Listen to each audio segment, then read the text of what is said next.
Have you guys had Carl? If you survived Carl from Earth Crisis and Scott from Terror, and because they know not like they're true hardcore cavemen, like this was hard enough for me. I had to have a tech. We did Carl in person. Okay. And he really warmed us up to us about halfway through.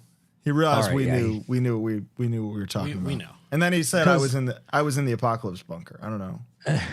Oh, good. Yeah, because he's who you want to be when the shit goes down, which might be soon. The Road Warrior vehicle is coming to pick me up. I'm gonna see if Bo will fit. Hey, I'm right along the way. You're right there. I'm right off. Now let me ask you, because I didn't have time. I only got to listen like the first 10 minutes of the bands who put out albums that were kind of like considered bad albums, not by you, but like by the fan bases or whatever. Yeah. Did you bring up Slither? Because I back Slither. Yeah, we did. That's a prime example of like a record you're not supposed to like. That's like, oh, I listened to everything before this. It's a prime example of something that we dove into about halfway through the episode, Bo, of a saying. All right, so I'm excited to go listen to the rest. Yeah, couple tracks. It's couple tracks. The lore of the expression "couple tracks" is explained. Well, because I think if any of those records that you guys talked about, and I'll go and listen to the rest of it. Were any of them later Life of Agony records? Yeah. Ugly and Soul Searching Sun. I ride for both. Oh, I was gonna say Broken Valley. Broken Valley's got a couple tracks. See? Well, I think Broken Valley was it was a major label return. Yeah. And they just either could have called it something else, because it was Newman from Sheer Terror that signed them for that, or re-signed them or whatever. So to me, and then when they pitched it to Headbangers Ball and I got the advance, I was like, if this was just called another band, this could probably be big for what's big at this time. But because they were already connected, if you're connected to the scene that's not accepted by the radio and by the higher ups at MTV, you got to have that deal to get pushed to the front. And I'm not saying it's necessarily like a 360 deal, but there's bands that were, even back then, they were in 360 deals that got the hardest push because those companies stand to make the most money. Whether even now, there's a certain amount of money they can allocate, and something has to kind of organically pop for them to be like, okay, this is where we're gonna put all our eggs in this basket, and the other some other stuff may suffer even on the same label. Sad. Yeah, and they can upstream things, right? And that was, I think maybe they thought at that time, and I don't know, you guys should probably try to get Newman on the show or get Joey from Life of Agony or get Mina on. But I think at that time, it was just the wrong style, because the Headbangers was coming back. If they had come out with super hard fucking River Runs Red style or harder, it would have popped off. It would have been game over. But because it was so STP meets whatever the radio rock at the time. Yeah. See. Okay, I didn't realize there's another thing that we preach on here all the time is evolve, don't change. If it feels like the natural next step, maybe that's where you should go. But the River Runs Red ugly jump, even that was kind of a stark change in like the tone of the vocals. It's significantly less hard. They were changing with the times rather than changing with like what the people's expectations were. And that was a serious dollar bin. Like that was back in the dollar bin days. I could tell you many dollar bin pickups, and I still got it. I still picked it up, but there was a lot of those records that you would go up to the counter and the kid behind the counter would be like, "Don't do it, bro." And it was wow. It was that type of thing. And especially in the cassette days, because the cassettes, the dollar bin in the cassette world was a big deal, where you would think that it was always too good to be true. You would think you were about to score. Like, oh man, I'm going to get this Celtic Frost record for $1. And it was Cold Lake. Yeah. Or you would get like the promo that looked a little different, but it was, how they used to sell the promos? Yeah. Of course.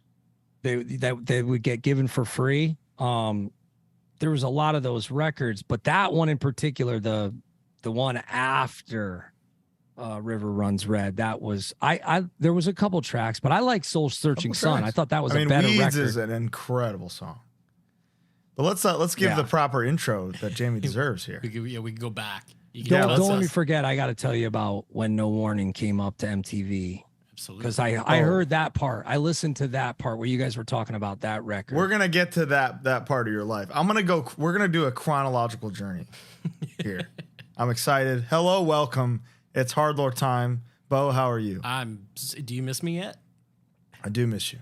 Okay, good. I'll see you in 2 days. But more importantly, most importantly, perhaps, we have an unbelievable guest today. The Godfather of Spinkick anthems, the Podfather of extreme music podcasting. Wow. A man who paved the way for HardLore in so many ways. Wow. Musically, personally, otherlies. Jamey Jasta, welcome, sir. Thanks for having me. Two very high praise coming from two very accomplished individuals. Wow. I'm gonna tell my mom you said I'm accomplished. Mom! Yeah, she's gonna love it. This was so easy to put notes together for because these are I just have so many things that I want to know. I full disclosure was watching just random Hatebreed sets on YouTube last night and was just like, I wonder where this, and then it was like, well, I could just ask him that. I'll just ask him. Yeah.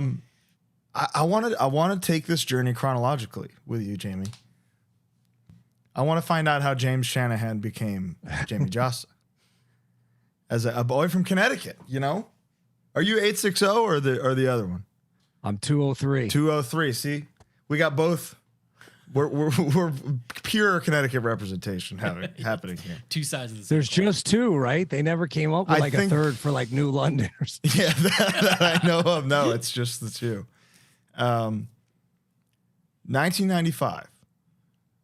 Yeah. Hatebreed demo cassette. Not One Truth. Severed Puritan. Is that like those three songs being the identity of a band right out of the gate? I can't imagine, frankly. And then are you I like the demo better guy? Fuck no. Fuck that. I hate that. But Dave's snare sound was good on the demo. Like that, he had kind of like a little Saint Anger going before Saint Anger, and that demo did make it to high places. I mean, it had to have, considering what happened. But I'm a Jamie Muckenhopped diehard. As diehard as they come. He's my Mount Rushmore, straight up. It's me. I've said this before many times. Jamie Muckenhopped, Mickey D, Danny Schuler. Who was my fourth one? Sal Abruscada. Oh, Deluxe. Forget about it. Yeah, he's up there. Deluxe. That's who made me. Well, you know, Muckenhopped, he really, with that cheater beat, or as some would call it, I call it like the thrash beat, but people will call it the D beat. We just call it the cheater beat. There's a lot of different terms for it, but it's not like the Lukey Luke beat. Because the Lukey Luke played for Hatebreed for us for like half a minute. Wow. And that was our claim to fame at first. We were like, we got the dude from Youth Today, Judge. Because he came on in Texas, but he was like, yo, I'm listening. He would listen to the tracks and he'd be like, yo, I'm listening.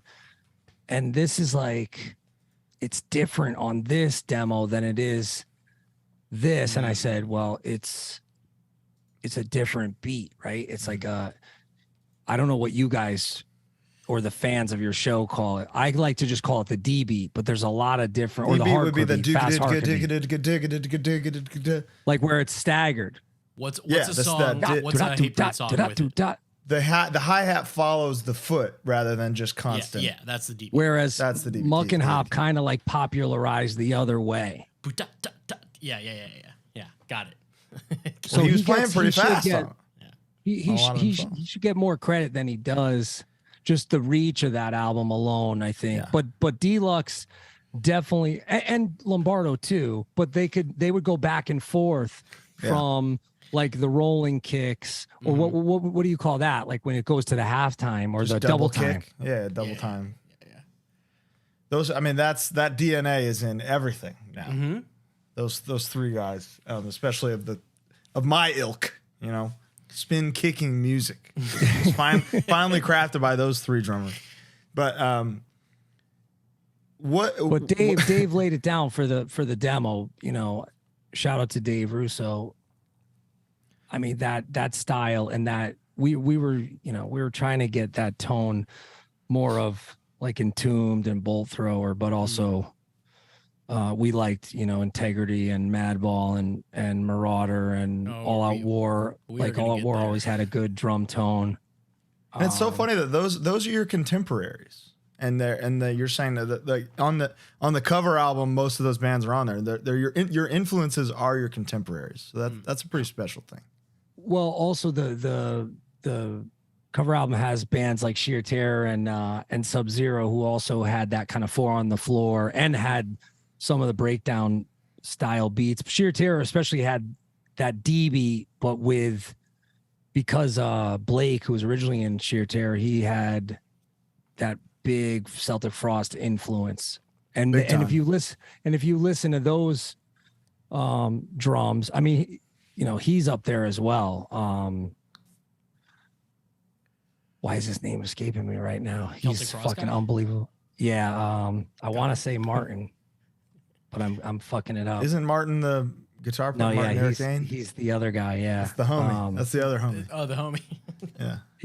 The homie. This is why I need my producer Brian. Yeah. Shout out to Brian. So the guy who's not Martin Aircane or Tom G. Warrior, that guy is awesome. Yeah.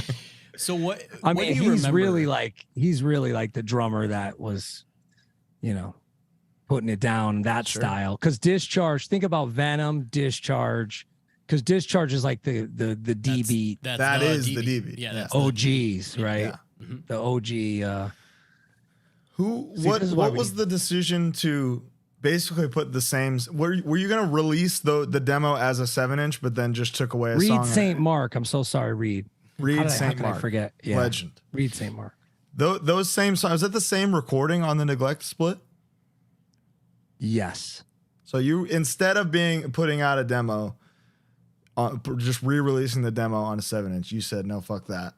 I'm going to put on for some Long Island shit. I'm going to self-release this split with Neglect. Well, yeah. And also we love Neglect. Like Dave and I, shout out to Dave once again. We would listen to Neglect was ignorant before it was just commonplace to be ignorant.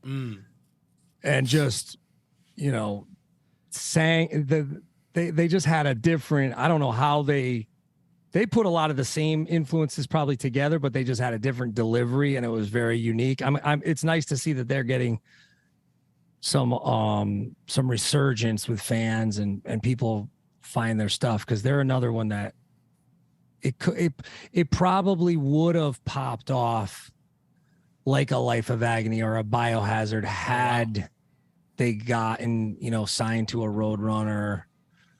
I think that label, I forget the name of that label, but I think they kind of did them a disservice. What was it? We Bite or for whatever. Was that it? I think so. But it now didn't you have got the distribution, didn't have the videos to get on Headbangers Ball. Yeah. Great production. Very unique. Very unique. Yeah. But listen to that Sub-Zero demo where they went kind of industrial. You could hear that snare sound. You can hear that.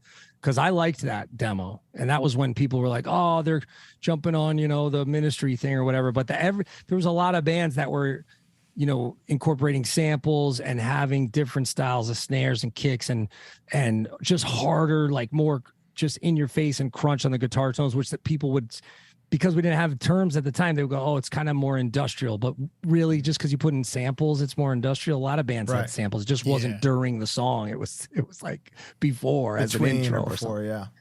Interesting. What do you remember about doing the demo, about recording the demo?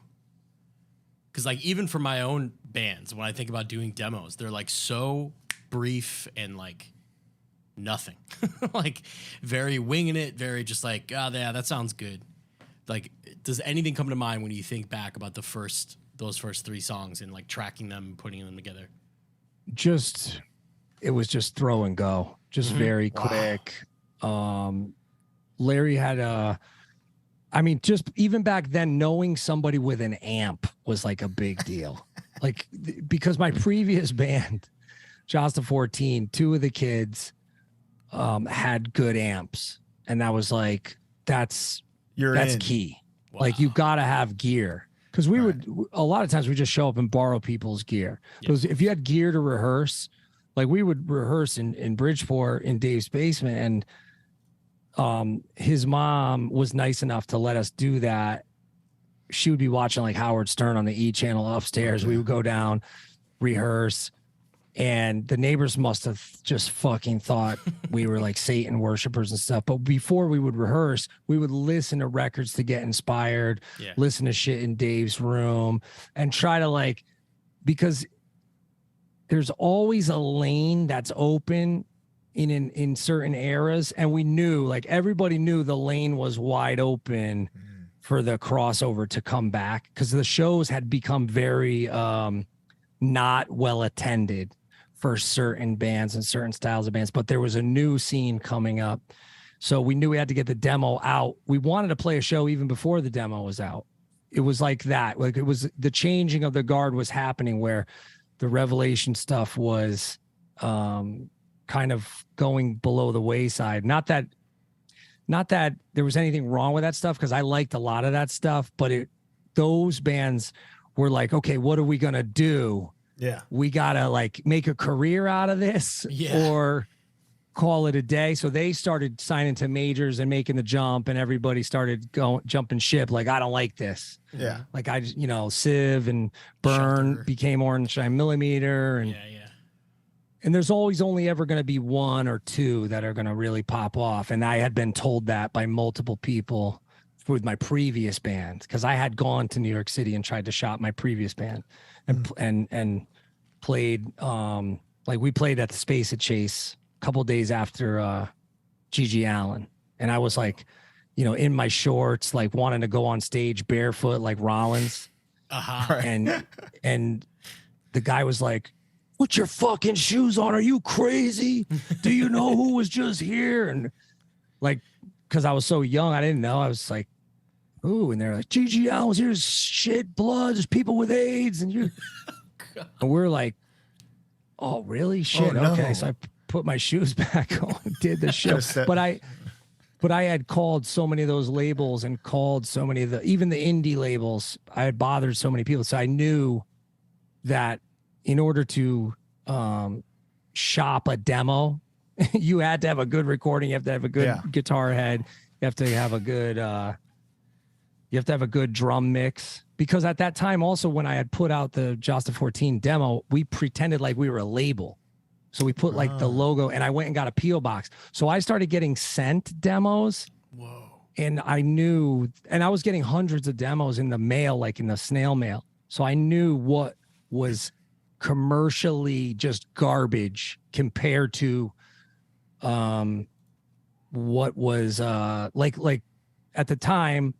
I would use quickness, Bad Brains quickness. I would use as like, it's got to be as close to this, or body count, or even like somebody like quickness was the measuring stick to like how to pop off.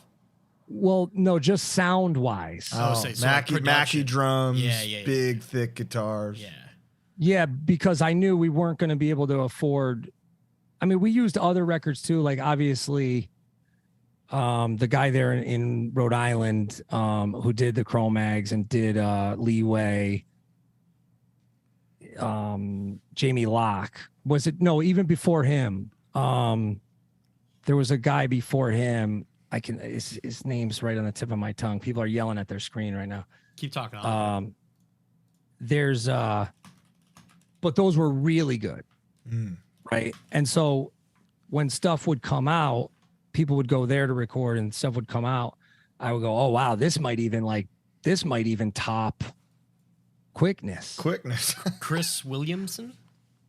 Chris Williamson, That sound right? Tom Soares, Jamie Locke. There was a lot of like recordings that would raise the bar sort of each time. And I knew we didn't have the budget for that. But with the demo, I just wanted it to be like even. That was the main thing. Like, let's just have it even where everything, like the snare pops, the guitar pops, you got the little samples, the wind and shit, but it just sounded pro enough for having zero budget. So even at the conception of the Hatebreed demo, you were planning how to make the biggest impact you could.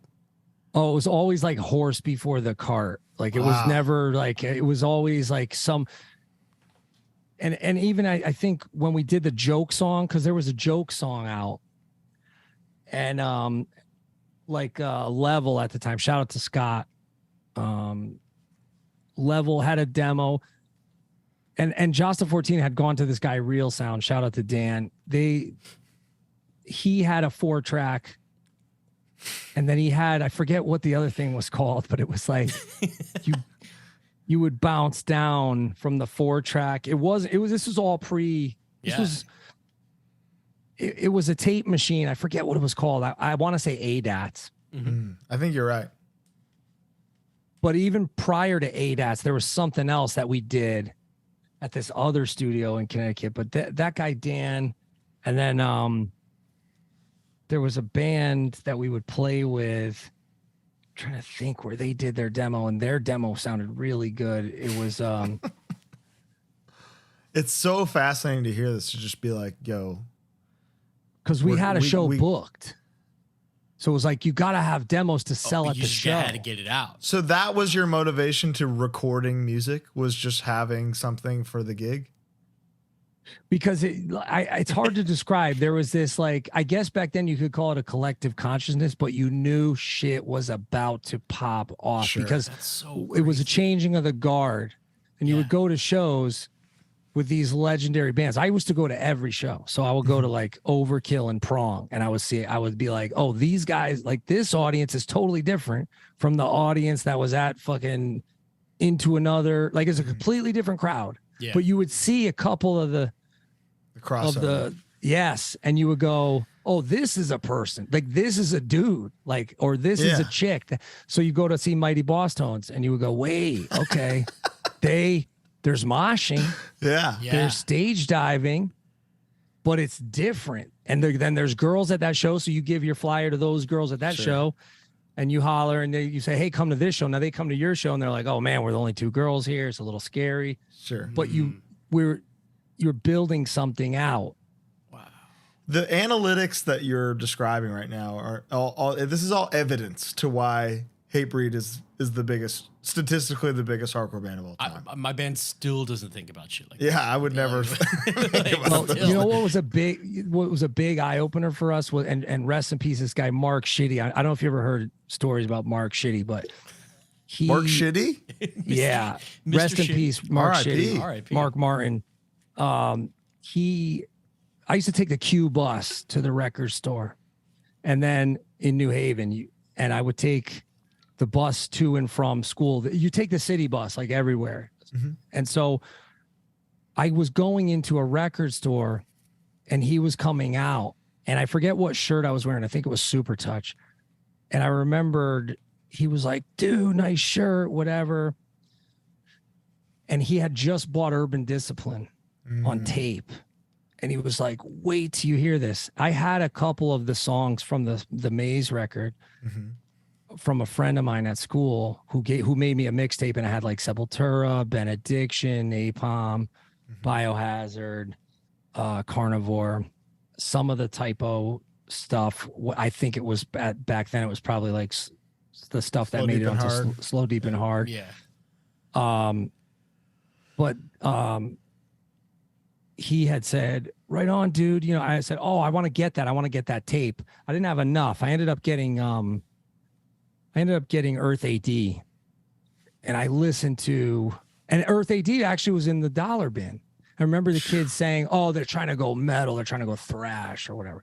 Because depending on who you would talk to, there was always like the gatekeeper thing where this was big back then. Like the punkers didn't want quickness. They didn't want Earth AD, but I was all about that action. Yeah. This is everything we were saying last week on the bad albums one, is that like people now don't understand this divide that there was upon the release of every single one of these things, of like this band's entire fan base basically being like, nope, fuck this and fuck everything they've ever done, because it's not exactly the same. Yeah, and I thought, wow, this is cool that he likes the second Biohazard, because even then there was people like, no, it'll never touch the self-titled or the Maze record or whatever you call it. But so then he goes, oh, we're going to a show, you know, and I was like, all right, right on, I'll see you there. And it was Fugazi. And we started moshing, me, him, and some other people. We didn't know. We thought, oh, it's members of Minor Threat. We don't fucking know. They stop the show. They kick us out. Wow. Yeah. And I thought, this is it. Like, there's a whole, like, for every one of these people, there's like thousands of people that need this release. Like, I was like, how could the guy from Minor Threat be too cool for this? And they were just evolving as people. They just saw all the violence already with Minor Threat ruining the shows, and and that was happening at that time at even like Biohazard shows and Agnostic Front shows. Like the violence had really put a damper in things. But I would hear from older Connecticut guys, they'd be like, yo, I didn't even really like Biohazard. I just loved moshing. And it was like so violent that I just had to be a part of it. Oh, it was sanctioned violence. It was crazy. They played down the street from my house with Typo Negative and Exploited. I rode my bike there, and literally walking up, like people are coming out like bloody, fucking shoes off. Like there was so many fights. It was crazy, but that was an important thing. It was a positive release, even though that bands like Fugazi and their fans looked at it as very bad. It was way better than these kids, what they could have been doing. They could have been crawling through your window. They could have been doing, but they were at the show moshing and having this release. So that was always like in my mind, like, okay, yeah, this is, if these people hate it, this means other people are going to love this. Ooh. Right. Yeah, there's such a thing as positive aggression, and there are ways that people can let it out, whether it's like lifting weights or doing fucking, you know, Muay Thai or Jiu-Jitsu or whatever, and sometimes it's spin kicking. Oh, stage diving. Preach. You know? Yeah. How far? It always gets taken too far too. So you're going to go to extremes. It's like a healthy balance of it. We just had a collective consciousness where you knew this is not welcome here, but that's good. This is fuel for the fire. We can do it somewhere else, and we don't need them and they don't need us, and it's fine. That's how you felt at the time?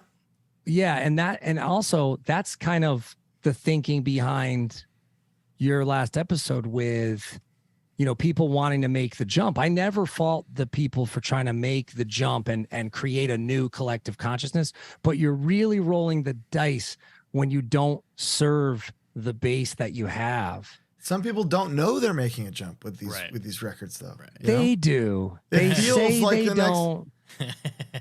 They say they don't, but they do. And before I forget, I wanted to bring that up because when you guys were talking about that No Warning record, I was like deep into, I don't know how far into the conspiratainment stuff you went with Carl, because he was really deep in it then, but I was going deep into it at that time, and having signed to a major label and I had become a Viacom employee. Yeah, right. Right.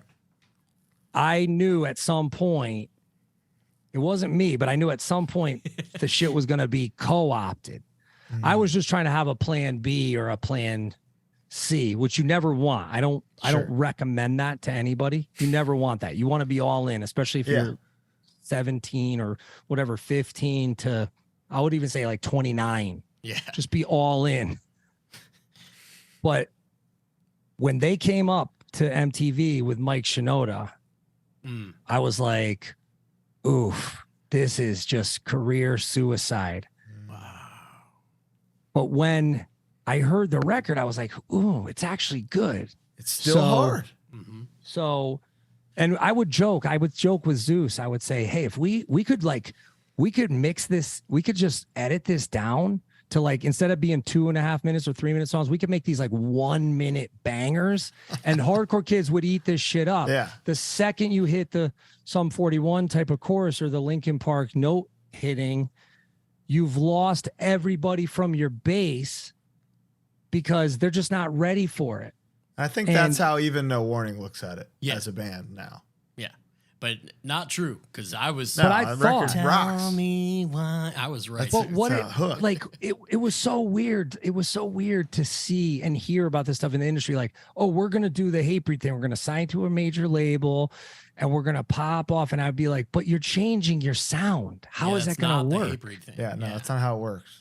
Yeah, and absolutely. So with that scenario, I thought, okay, if this shit is really being co-opted, how are they gonna make this palatable but still have the base room for the OGs? Yeah, I mean, and time showed that it did. A lot of bands couldn't do it. Poison the Well. There was a lot. Most, you know who did it? Hatebreed. That's I would say Thursday. Yeah. Thursday. I say AFI. Definitely. Yes. The one, you know, they because they were like legit. I mean, they're ones that we pulled up to the show and borrowed the gear, and they let us. They were like, wait, what? And then they did, and we were like at a Christian coffee house. Yo, let us play 20 minutes. Our show got canceled. Shout out to Tony No Clubs. He booked the show. I think it was at Tampa or Ybor City. But so AFI, they were another one, even though it was a different scene, they were still in tune with the collective consciousness of their base. So they knew for every, 10 or 20 people that might jump ship, you're going to grab however many more 100. because you have the reach because you can get your record into the stores. We just saw them play to 10,000 people. 10,000 people on that record 2 days ago, and it was fucking Oh, crazy. No way. Yeah, it we were was there. insane. And the pop is for that record only, right? Only. Like that's the pop off. Yeah. That was all they played, and that was all people were there for, trust me. Yeah. You should do a mix. You should take that song. What's the one we would go, yours is Scratch the Surface. Ours is Scratch the Skin or whatever. You should take that song and just edit the singing parts out and put it out on your podcast. People are like, this is the greatest shit ever. Of Scratch the Skin? Of is that's of the that's the No Warning song. I'll do it for the whole album. It goes coming soon on HardLore Records. Coming soon. No, you should do that because that's a lane that's so fucking wide open right now with all these hip hop artists like giving away their libraries and giving away their sounds. And now like even with like Jay from Slipknot, you could get his whole kit on Mixwave. Yeah. Oh, I've been using it. He's got it. It's dope. It's dope. What am I saying? Yeah. So like, and I'm going to do a bunch of demos with that for my Patreon, but I was thinking that should be a whole niche. That should be a whole side lane. Like give me like Code Orange, call me. I'll do like the Jasta, like no gimmicks. No glitching, no electronica, just fucking Gibson, Marshall, reamp, and put it out because that's a whole lane that wants that. They're for sure listening to this right now, and I know they're going, "Fuck's sake, fucking brother. burying us, dude. Burying me, brother." Why? That's a compliment. I know. It is a compliment. But I've had this conversation with them many times, and that's like that's one of those records that somebody brought up because I think the glitching and stuff was on the wall, but there's a conversation to be had of like the glitch might be interrupting a spin kick. You know, that a foot might be mid-air when that glitch hits. Yeah. It's a danceable moment. You don't ever want to remove that. Also, because your ears are evolved doesn't mean the people that got you to the dance, it doesn't mean their ears are evolved too. And I used to have this same conversation about Slither, about Quickness, about Earth AD. In time, some of these records that people are shitting on will be viewed as classics, Always. as the That's every best time. record in the catalog Dude, or whatever. Romag's Alpha Omega. Yeah. You know? Oh, I covered. Wait, I don't know if I ever did the vocals for it, but See the Signs. I used to tell Zeus, I would go, yo, take out the cheesy scratching. And this is not a disrespect. It's a fucking opinion. Like the egos also get in the way. Like people come to me and they go, oh, I don't like this Hatebreed record. I don't care because I have my ego in check. Like I'm just happy I was able to get to that many amount of records. Still going. Fuck yeah. Right. So like that was never a case. There was no happy endings. There was very few. Aside from the record scratching, that song is undeniable. Oh, The it's riffs are bananas incredible. hard.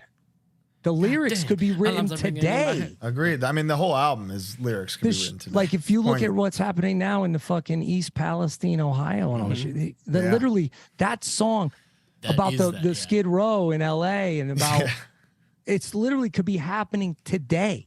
Yeah. The record's See the amazing. signs of a corrupt nation. Let's talk about it. What near-death experience? No, not bueno, brother. First song, awesome.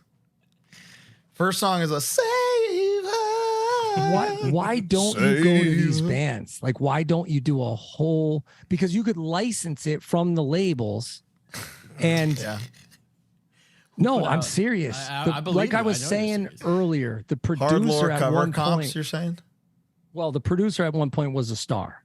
Yeah. The producer was a star. Like if you like Ross Robinson, he put out shit, and these kids with the big pants and the mesh and the guy liner, they were buying that. With the spiky hair, they were buying whatever was on there. Ross touched, Near-death experience was Century Media. All Music gave it 1.5 stars. Pretty well. I had Ross on my show, and I was talking about why we didn't go with him to record Perseverance. And people looked at me like I was fucking crazy. Are you fucking crazy? You have a chance? Ross Robinson, he's even taking your call. He called on my old landline. Wow. I have my Greek landlord like breathing down my neck. Anybody who's ever had a Greek landlord, they know the Greeks don't fuck around. Our old drummer was Greek. Like I knew a lot of Greeks. Like I had a baby on the way. He wouldn't even fix the railing. Like my girl's out there. Like my daughter was born in January. We're coming home, trying to go up the fucking concrete steps to the apartment. There's no fucking railing. It just snowed. Like this is the type of scumbag shit we had to deal with. But I knew that this record was so important that if we put Ross Robinson's name on it, now I'm no warning. Now I'm right. You have to know your base. Well, I mean, I want to work our way there, but before I do, Perseverance, quite possibly not even just hardcore, one of the greatest follow-ups in the history of music. Crazy. You're too kind. No, this is objective, brother. This isn't even. It does come from a place of kindness and love, but I don't know a single person that would be like, "You're wrong," you know. And then even crazier what comes after. But we'll get there. Let's go back. Let's go back to Under the Knife real quick. But was it before or after Under the Knife when it felt like a turning point of like, okay, we got something? I think the plan's working. Our formula of handing out the flyers to the two girls at the Into Another show might be working. It was kind of during, because the snail mail started to rack up. The mail from Europe, Japan, Australia. The tape trading too was key, because that was like the original sort of internet. When I talk about the collective consciousness, you knew that your feeling that you got from that demo tape, you knew that there was somebody on that same wavelength that when they got it in the mail, they were going to put it in the tape deck, and they were hopefully going to get that same feeling. Hey, these guys like what I like, clearly. And they're on the other side of the world. Wow. Something's going on. Oh, you know what? You guys were nice enough to let me go off on what I call is a Tommy tangent. Like that's a character on my Patreon. So I apologize. Patreon.com/. I went on a full Tommy tangent, but what I was going to say was I was going to shout out Higher Force because their demo, it was great. I was just talking to Sean about this. Shout out to Sean Martin. I forget where I was talking about it. He was our first guest. Nice. Yeah. But I was saying that quality of that demo, and then also they had the real cassette where the cassette was like a color and then it was printed on the cassette. I didn't even know that. I thought that was only available to like major label people. So when I saw that, and I forget who they recorded it with, because I'd really like to give that person a shout out. But that I was telling Sean, that was such a step up from his previous band, Evolve, who when I was in my old band, I would always try to hit those guys up, talk to those guys at the shows. But they were like the gatekeeper guys. You know, it was like, oh, leave me alone. Who's this 13-year-old kid? You know, don't bother me with your band. So I knew early on, nobody's doing you any favors. You got to book your own show. You got to be the guy. Yeah, absolutely. You have to stand out in some way. Yeah, because no one's going to put you on their show. They already got 5 other bands they're friends with that want to get on the show. Right. And there was a VFW hall that actually was run by a Greek dude. Shout out. And shout out Greece. Greece was because like anybody who's ever been to a diner after a hardcore show or a punk rock show. It's like, you know the deal. The Greeks, they're making it happen. They're coming in. If they don't come in, they send like a cousin to come in to do the work. And it's like Panos can't come. He's sending in Nick. Christos. And you're like, all right. Nick, I got a Greek spot 2 doors down. Wonderful. Nice. Wonderful. Yeah, so I would see people at like the diner after the shows, at the Greek diner, give them the tapes, say, hey, let's do a show. Sometimes they were like, leave me the fuck alone. Sometimes they're like, all right, people. But once our shows started popping off on its own, then it was like, oh, now we're talking. Like now it would go from 40 kids to 60 kids to 100 kids and so on. And then Under the Knife, post Under the Knife, everything was different, right? You know, that was kind of a step back with the recording because again, we didn't have the budget. Went to a different studio. It's not the best sound. But people love the way that thing sounds. I know, which we were just happy that people liked it. We're just like, and that was a big deal. We're gonna make it at disc makers. And I remember talking to disc makers, and they were like, "Yeah, we got the cassettes with the printing on it." And I was like, "Really? That's what I want." Yeah, I want So I want the black cassette. All right, that's extra. Shit. Okay, well, we gotta come up with the loot. We'll figure it out. Yeah. Wow. Under the Knife, man. And infamously, after Under the Knife and before Satisfaction, is a long period of time. Or am I? No, I'm sorry. It's after Satisfaction. No, that was Satisfaction. Yeah, my but you did a split with Integrity. What was that like for you as just an Integrity fan at the time? I mean, it was a letdown just strictly because Dwid was on his other like worldly. He was just in another world. But he was on some art shit. Well, I'll hand it to him that after just giving me the runaround, he did eventually get me the tracks. And I was scatterbrained too. So a lot of it could be put on me. Sure. If you ever get him on the show and you ask him about it, he might put it on me, but I just remember it was like I would like punish this dude to try to get a response. And again, I thought, okay, maybe we don't need to rely on other people to like, maybe we should just do our own thing. Like maybe we should just distance ourselves from these bands because they're not really like Integrity wasn't a band that was like unifying people. And I mean that with the utmost respect because they were, I think, as far as players and as far as the tones and as far as And I know people will say they can say like which riffs they ripped off and this and that. You can say that about every band. That's making music, baby. That's the business we're in. Yeah. But at that time, there was also this whole scene divide where I was like, I don't want to be in this. Like, I don't want to be involved with this. I want to go play Buffalo. I want to go play Albany. All these places have great scenes. Like, it's not a competition. But for whatever reason, with Cleveland, and they were older than us too. I think that might have had something to do with it. Like, they all had very large egos in all those Cleveland bands. Some not so much Ringworm, because they were kind of like your buddy's like neighbor's band. And I remember getting the vinyl and being like, oh my God, like they're drinking Milwaukee's Beast like we do. Like they're not, they're not rich kids. Cause that was the other thing. The rich kid bands, they would show up, they got 5150s, they got fucking brand new 40 Econoline van with fucking rims on it. Right. Like we were like, who are your parents? How did you make this shit happen? We're sleeping on top of my grandmother's house with my Uncle Paulie, rest in peace. He's on Under the Knife. He's the guy on the he brought us on our first tour with my previous band. So we rented Uncle a U-Haul.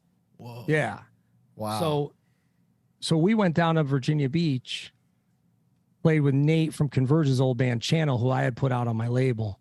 I put out the 7-inch. We went with this band Dive from Massachusetts, who now Matt is in the Dropkick Murphys.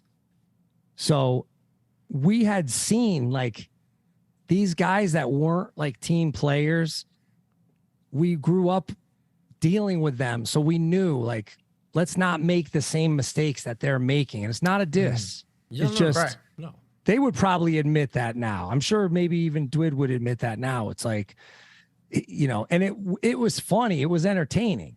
Sure. I mean, it worked out for Hatebreed in the end. You can't get mad at whatever path you took. And you can't say they took the wrong path. I'll tell you that much. Did you have any interactions with Frank? There are people that say, there are people that literally, they just want to support the most underground, obscure, small bands. And I'm the same way. So I don't knock them. I'm just saying, I realized that there was a huge network of great bands. We could all tour together. We could all come up together. But that wasn't the case with certain bands. Sure. They weren't putting the ladder down. Was old Florida Frank cool in 1996 to you? Yeah. No, Frank was always cool.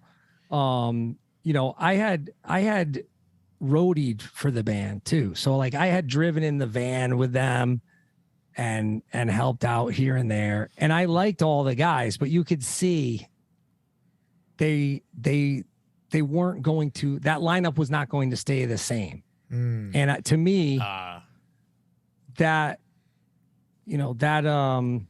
classic lineup was the best version. Sure. A lot of people don't remember when they jumped the shark and did the whole Integrity 2000 thing. And so that was like an example, like, do not do that. Do not evolve, don't change. That was a change. Right. I was gonna save this for later, but he came up, and I think we have to talk about Frank's pedigree of bands. Possibly the best. Solid. Untouchable resume. Like pound for pound, Ringworm, Integrity, Terror, Hatebreed. Well, see that, but also the only reason why I bring this up, and shout out to Frank, still love The Promise. I still go listen to it. And not too long ago, I forget what song we put on it might've been when you were on. There was one episode we were on, maybe my hardest hardcore tracks. I think we put Misha, Integrity is on there. One of the songs is on there. There was a blowout. There was a verbal blowout between Wayne and Frank regarding Seasons and Systems. Really? Yeah, I don't remember the exact context, but it was like it ended up in both like being like, I can't talk to you right now. And it was like it was nice for me to see the passion about the Integrity discography is still going. Yes. That was nice for me. Well, a lot of people jump ship like on Seasons Seasons in the Size of Days, which isn't a bad record. A lot Seasons of people is hard as fuck, dude. Seasons has pound for pound some of the hardest integrity pit parts.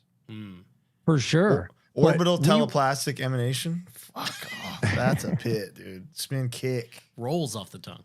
It does. We were also getting accused of being like an integrity ripoff band on the demo. So you can hear on Under the Knife, it was, I said, well, Integrity doesn't do blast beats. Like, think about all these bands that we like that have so much of a bigger audience than Integrity. Like, and if we got to get away from that tag and create our own sound, that's why you hear such a different sound from, and it kind of makes me crack up when people say, oh, every song sounds the same. It's such a big difference from Under the Knife in the demo to Satisfaction. Where Satisfaction is really not inspired by Integrity at all. No, I wouldn't say so. And our old guitar player Lou, God rest his soul, you know, when I first showed him the riff for Empty Promises, he hated it. He was like, this is like Rage Against the Machine or something. And I'm like, wow. What are you talking about, dude? This shit's hard. Like, this is going to be the opener. Like, this is the album opener. This is it. And it was like, he said that about the yeah. Wow. And I don't even like bringing up stuff like that because he's not here to rebut, state his case. Yeah. But he did that multiple times. But that was kind of like, you know, in a loving way. I was kind of like, well, you're older than us. All right. And you don't have the same vision as us. Yeah. Like you're kind of in that older camp where you have one version. And so I thought if he doesn't like it, it might be huge. Wow. You know, because he didn't like I Will Be Heard either. The litmus test of age. Boulder razzing you on the Empty Promises breakdown. Yeah, and he didn't like I Will Be Heard either. And that's a certifiable mistake. He didn't like the riff. Oh, I see. But interesting. Again, he's not here to dispute that. So like, of course. Rest in peace, Boulder, legend.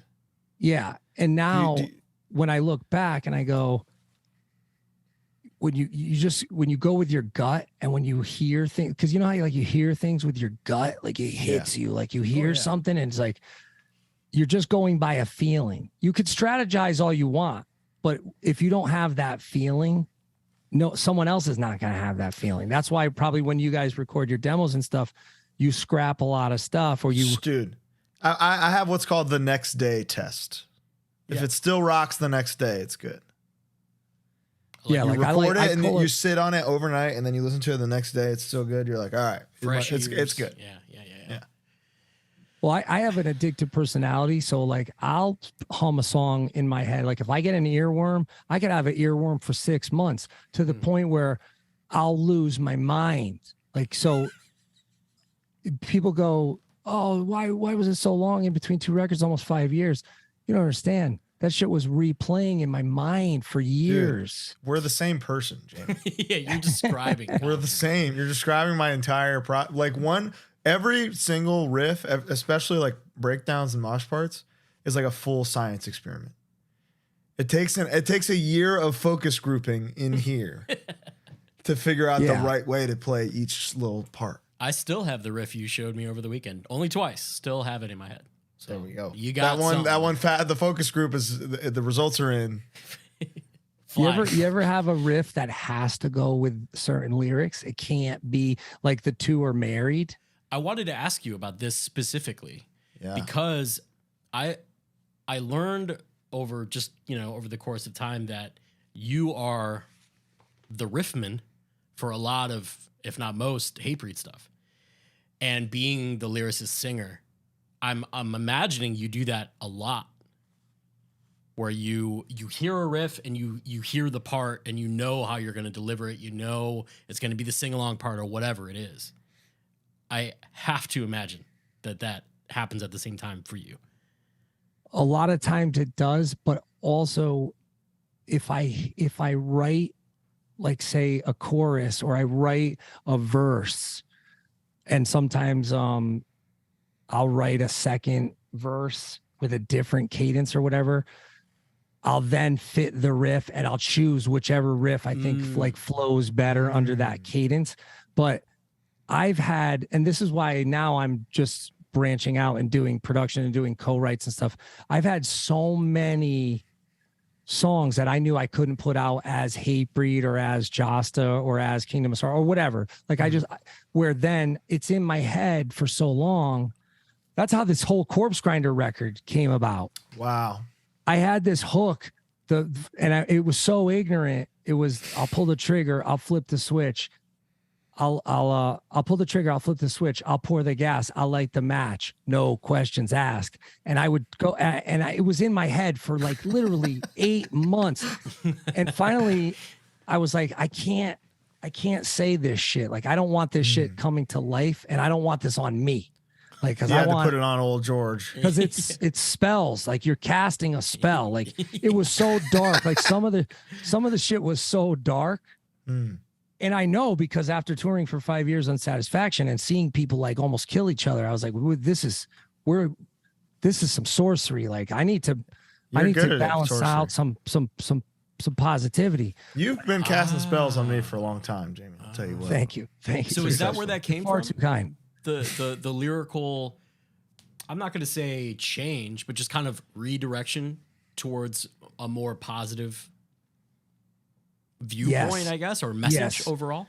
Wow. Yeah, because you wanted people to not mosh as hard. Is that? No, you just wanted to have the violence be associated with a cathartic experience and have it be associated with a cleansing, where, like, you see now, say in UFC, these guys are going to take each other's heads off, but at the end there's like sportsmanship. I just looked at it as like having a balance and like having sportsmanship. Like, we could have the show, everybody's fucking beating the shit out of each other. It's controlled chaos and it's sanctioned violence. There is more sportsmanship than ever, pit wise, in hardcore right now. I will say I've seen less fights per capita per very show. few fights recently. Good, but way harder. Because it was getting bad, and it was getting to the point where there were people, like high up people, going, you will be named in the suit, and the judge will set a precedent, and then you will be known as the person who ruined it for Mariah Carey and ruined it for, all you need is one judge to set the precedent. Because when we first got on Ozzfest, it was like, you can't say this, you can't say that, you can't do this. What couldn't you say? Different. Like, fuck it up or something? Like, look at the person next to you, punch him in the face. Like, like in Boston, look at the person next to you. If they're standing still, they're a Yankees fan, and vice versa. Like in New York, look at the person, anybody standing still is a Red Sox fan. Literally, the whole place turns into a fight. That was banned. Oh yeah. They were like, you cannot fucking no do sports that. references at fucking Ozzfest, dude. Kid. But also, it was because you were associated with hardcore. This is back when this is when people with like face tattoos, nobody saw them until they were at our shows. Like it was like you seeing somebody in the wild, that this was a shock to people. Like, they're like, these people are criminals. These kids are criminals. Like, so it was different then. They now it's normal. Like, now you see someone with a face tattoo, and it's not like, taboo it's a anymore. TikToker. It's a True. Right. You don't think that they're gonna have like a bunch of dudes roll up on motorcycles and when before it was guaranteed. Yeah, it kind he of has a face tattoo. I'm dead. It goes along with what Jay from Mind Force was saying, is that like moshing now, like hard moshing, is kind of scarier because everyone's doing the crazy shit. Whereas back in the day, he was saying, particularly in like Hudson Valley, which he said and 1,000 times in Connecticut, it was like there'd be one or two guys doing that, and they were just the craziest guys. The untouchables. The made men. Well, and then you had people swinging chains. You had people bringing pit bulls, people bringing shovels, just all sorts of shit where it was just ignorant. I mean, you had garbage cans being thrown. Did you do much touring on Under the Knife? Yeah, actually, we did a tour with Vorhees. Shout out to Neil. Shout out to Final Conflict. Shout out to, we did a tour. See, that was another real turning point too, was was like a more basement grind crust circuit, which is a great circuit. Like you could like, that's a good time. Like I'm sure that still exists. Oh yeah. But that was an eye opener because it was like, okay. And this is the case for every crossover band. It was the same for AF. Cause I remember reading about AF going through this where, you know, they're on tour with Malevolent Creation and Cannibal Corpse and Obituary. And I thought that was rad, but then they were like, what you know, record would that have metalheads. been on? That was on One Voice. That's like their straight up most modern hardcore record. Yeah, that's hard as fuck. Yeah. So that's wild to me. I went into Rhymes Records and I go, that's a tattoo? This guy has the poster is just Roger's chest. Right. And it's this crazy tattoo. And and the guy goes, yeah, that's Roger Moret. And I go, I got to know this guy. Like, this is crazy. Who would do that to their chest? I go, this guy has to be the best record ever. Yeah. Then I got the tape and I played it for a friend and they were like, and he's like, one of the songs, I think it's Undertow. He's like, yeah, that's about Roger going to prison. That's some hard lore. Yeah. I was like, this is one of the hardest things I've ever heard in my life. This is one of the hardest records but then when I went to the show, and they played at this place, it was either called the Urban Jungle or it had just turned over and it was called the Tune In. You could tell everybody was scared at the show. Like people didn't want a mosh. And it was like they had taken a dip on that record, even though I thought it was amazing. I liked those records. Yeah. That was actually the perception has changed now. It's very fondly appreciated. Yeah. But then they came back and they had Lars produce the record. We did a bunch of the reunion shows. That was a game changer for us too, getting the cosign from AF. When they came back, that they knew the collective consciousness. Like, yes, let's have it be sing along. Let's have it be brotherhood, unity, fun, inclusion. Like that was a big deal. Like that inclusion means something different now. Back then it was like, yeah, let's have punk rockers. Because Warzone, we would play with Warzone all the time. It was amazing. And I had gone to see. What's that? Hatebreed and Warzone would play together all the time. All the time. And actually Ray Bees was gonna guest on Satisfaction. Wow. And we just didn't, for whatever reason, we didn't link up. This is back when you're calling people on landlines, you're writing letters, or you're going to their place. That was a big deal when AF and Warzone both started popping off again. That was amazing because I was like one of those kids. I liked the re-records. Like the Victory re-records of Warzone, they were great. The production was up there with other stuff that was out, and All Was Forgiven, like from the Bullet Hole record. That was another Dollar Bin record. We talked about that briefly last week. Okay, yeah, like that was one. You walk up to the counter, the kid's like, "Don't do it." I'm like, "It's only $1." No, don't do it. Not worth it. But the changing of the guard is another thing that you gotta be aware of, because the kids that would come and go, like all those kids at the Fugazi show that were like, yo, you guys get the fuck out of here, go fuck yourselves, fuck moshing, fuck stage diving. They were all lawyers and doctors like 3 years later. They're already they were going to Yale. They were the kids that we hated. Yeah. You know what I mean? So it was like, and who cares? you see at the time, if I was a young Jasta, I would have been like, fuck these motherfuckers. But you immediately business mind where like, I see there's another thing happening. I need to do this other thing. If I want this, other people have to want this. Yeah. But I was also promoting shows, and I would see the kids that would get dropped off. So that made me think differently. Growing up, being so close to Yale, but having so little, and being like, how do these people have all the, like, there's like helipads and shit. Like, this is the most powerful and rich people on earth. And literally 2 blocks away is just gang violence, homelessness, projects right at the end of my street. I was just there the other night because my brother actually bought some other property right near the house that we grew up in. The projects are still there at the end of my street. I mean, that was just scary walking to school, just dealing with certain people there. And then the club that you go see the shows, like where Nirvana played, Melvins, Typo, Exploited, that was only maybe 8 blocks down Whaley Avenue, this place, the Moon, and then another, whatever, 8 to 10 blocks down is where the Urban Jungle and the Tunin was. But it was stark contrast going there, walking, riding your bike, or taking the bus. Once you get into Yale, I mean, you're talking Skull and Bone Society. Yeah. You're talking about relatives and people like kids where, like, I remember this girl had security. She was going to Yale. She had security.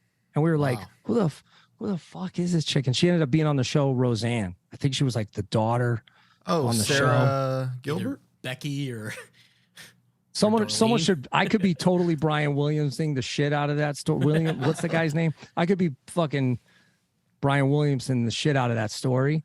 You're Andrew Morrising the shit out of that story. And I love, I love to embellish with the rest of them, but sure. But the point I'm trying to make is that Sarah it Gilbert. was, once I started doing the door at my own shows, I was like, I can't really knock these kids because they're helping me not lose my shirt. They're helping me pay my rent or pay the studio bill. And when they're getting dropped off, in the Mercedes or in the BMW, but they got their Liberty spikes. And I did all the shows. I did the Christian shows. I did the ska shows. I did the punk. I did the, the metal shows. I did even like glam shows. Like I did Rat. And then I did like big shows like Guar, Misfits. So I promoted shows and I saw each sort of crowd. Did that help you at all later while Hatebreed was popping off with these bands remembering you booking them? It did. In some where it didn't go great, it didn't help me. Like because Guar was like, yo, the fucking Connecticut dude. Yeah, Guar, there was multiple times where it was almost came to blows. Wow. Another one with Lou, God rest his soul. We rolled up to go see these dudes in Amen, and they were opening for Guar. And we just rolled up to go see them, and we were taking a piss out back of the Chance, but we were pissing on Guar's bus. Like we were pissing on the bus? On the tire, because it's like the bus is parked in the alley. That don't count. That's going to roll right off. And Brocky came out, started screaming, wanted to fight. And then when we eventually got put on their shows, we got kicked off the tour because of that was because we had too many friends backstage. Somebody stole something. The typical, like, this is why we don't have nice things. Yeah. That a lot of bands deal with.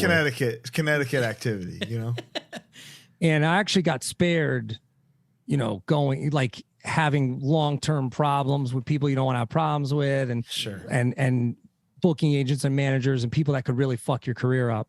Yeah. Like Misfits eventually, like, were like, don't worry about it. Jerry was cool. Doyle was cool. It was just stupid drunken behavior with us and our friends. And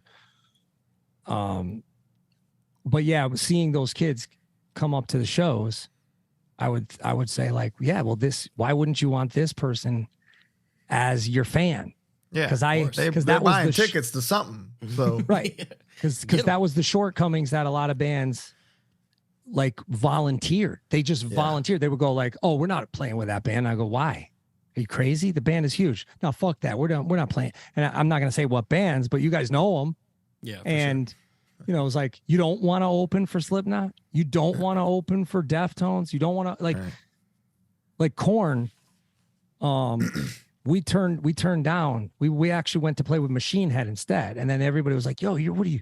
And the Machine Head show was great, but it was only like 200 people. Korn sold out Toad's place, 1,000 fucking people. Yeah. Right. I did not, growing up, I'm 35 now. So growing up when Korn was first like a thing, I was very, very young. I never realized until I watched that fucking Woodstock documentary that came out last year how big Korn was. They were, the kids, the basketball team at my elementary school was for sure all about Korn. All about Korn, Couldn't tell you another rock band. And you know what? What's really cool about them, especially? Actually, Scott Lee. Shout out to Scott Lee. Of course. He was the one who told me, he's like, these are the kids you got to play for. Like, these kids, they just want to mosh. They just want to jump around. They want heavy shit. They don't even know that your scene exists. That's what he said. No. He goes, they don't even know. So I said, all right, where's the show? He's like, because we're playing at fucking Pearl Street and Toad's Place and these clubs. He goes, dude, they're playing New Haven Coliseum. Fuck And you know what's funny is when we went to open for Machine Head, you know, I love Machine Head, don't get me wrong, but they had their weights in back. It was like, we couldn't have a dressing room. They have to have their treadmill in there. We're like, this is fantasy. I'm like, bro, there's 200 people here. Like, what do you need all this shit for? They and Stuck Mojo, like they were lifting weights too. And I gave the singer the tape. He kind of like big time me. I was like, whatever. We had a line for the tapes and the shirts, like a line bigger than those two bands. And I was like, all right, we're on to something here. But then they started playing a song. Machine Head started playing a song and the place fucking went berserk. And I go, yo, what song is this? Like, what album is this off? I don't know this one. They're like, no, they just covered Korn. Machine Head covered Korn. That's how big it was. Wow. At that show. Yeah. At the show where they were. And I was like, you said no to Korn. We were supposed to, because it was something happened, like somebody canceled and they booked like a last minute show. They would have never even had a local band, I think, at that point, because they were already taking out I forget who they had. Yeah. Kitty or something. Yeah. But so they came back, Satisfaction had come out. They came back to New Haven Coliseum. I went to Kinko's. And I just made like 5,000 handbills for all our shows coming up. And then I grabbed a bunch of people. I went to New Haven Coliseum and I was just giving them out to everywhere. And then I went back by the buses. I went down the loading ramp. The dude was looking away. So I got down the loading ramp and I had a copy of Satisfaction on CD and I saw a monkey and I gave it to him. And they ended up taking us on tour many years later, but he had remembered like me giving him the CD. But that was another thing that, You think he signed you to Roadside Records that day, or do you think he might have? But he like held on to it? that was a good thing for us on Supremacy. We needed like some bigger looks because at that point everybody was gravitating towards the like the Dragon Forced and Avenged and just like more noodly type of heavy music. The noodling was and there was, you know, All That Remains was popping off, Kill Switch, Unearthed, like there was a lot of noodling. So for us to go out with Korn, like in Australia and in Europe, even though people looked at it as new metal, it was really caveman still. It wasn't noodly. No noodles for me, dude. I closed up. He's vehemently anti-noodle. But before we get to noodling, keto when it comes to riffs. You said a word a few minutes ago, Jamey. You said the word satisfaction. Let's talk about objectively a record that is on the hardcore Mount Rushmore in terms of impact on the genre. Man, I gotta come on this show more often. We're gonna come and suck you off whenever you're gassing me up. You're gassing me up. This is just facts though. Like there's nobody that can listen to this and be like, Satisfaction didn't change things. It changed things. Yeah. You're the biggest hardcore band ever. Did you feel when recording these 14 songs, by the way? Wow. Jesus Christ. 14 songs, 25 minutes or something. Did you feel like you did something? Or were you like, all right, we just did our first LP. Let's hope it goes well. Or did you finish this thing and think, we got it. Damn, boys, we got something here. Yeah, but there was a lot of people. I liked the demo better. That was a major thing. Oh my God. But also there was, I don't see this. Well, this is one of the craziest things. And when I tell people this, they don't believe it, but this was a real thing. There was this movement of like, Lou, God rest his soul. I mean, I'll bring him up again. He would call them the persnickety kids. And I go, what do you mean? And he goes, look at them. They're just fucking persnickety. They're like, and I'm like, what do you mean? Like nerds. Like, why do you even like this music? Like, they're just nerds. And so they would call Victory like the McDonald's of hardcore. And they would like boycott Victory Band's shows. And it would be a thing. And we were like, and we were offended because we would go places and they would be like boycotting our show. And we wanted to smack the people up. We knew that wasn't going to be a good idea long term. Of course. Sure. And it happened. And these are kids that were just snitches and they were going to become cops and lawyers. And, you know, so like, and meanwhile, McDonald's fucking. And McDonald's the GOAT. So, we're like, that's high praise. like, have you had a fillet of fish, extra tartar? Like, come on. I mean, this is, but Happy so to be on that team. So we would be bummed. And then and sometimes we would be like, man, we could have been friends. Like we could have. And so that really changed our perspective. Like, okay, now we really gotta try to not have these people fuck our whole careers up, because they're looking to cause problems and instigate and get us to react. So instead of being reactive, we had to try to be like proactive, to be pro when we got in, get to the show on time, which was hard, keep a steady lineup. Because people really liked the songs, they liked the record. You know, Madball and Earth Crisis really helped us out. That was a big deal for us to get on the Madball and Earth Crisis tour. And but really also the big one for us was Entombed.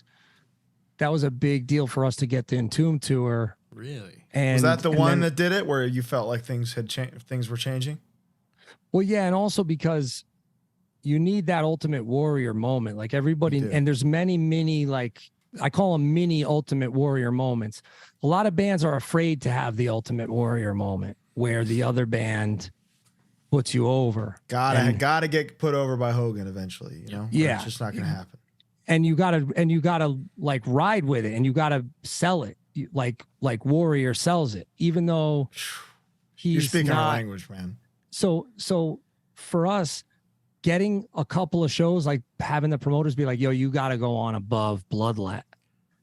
That was a big deal, because there were people that were like, Bloodlet is the next Integrity, or Bloodlet is the next, you know, big How did thing. Bloodlet feel about you going on after them?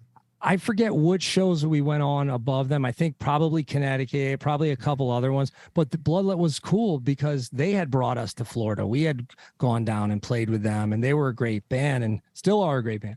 So they got it. It's good business. It's exactly like wrestling. It's how it works. And it's like, you know, you scratch my back, I'll scratch yours. Like when we went, like a goal of ours was to sell out Lemoore. I used to take the train down. I used to go to Brooklyn, hand out flyers at those shows. Like if we were playing in the city, if we were playing at CB's, or we were playing at, you know, any of the venues, we would see like, okay, you're too metal for fucking ABC No Rio. We would try to get on shows. Yo, we did a tour with Vorhees. We played with Disassociate.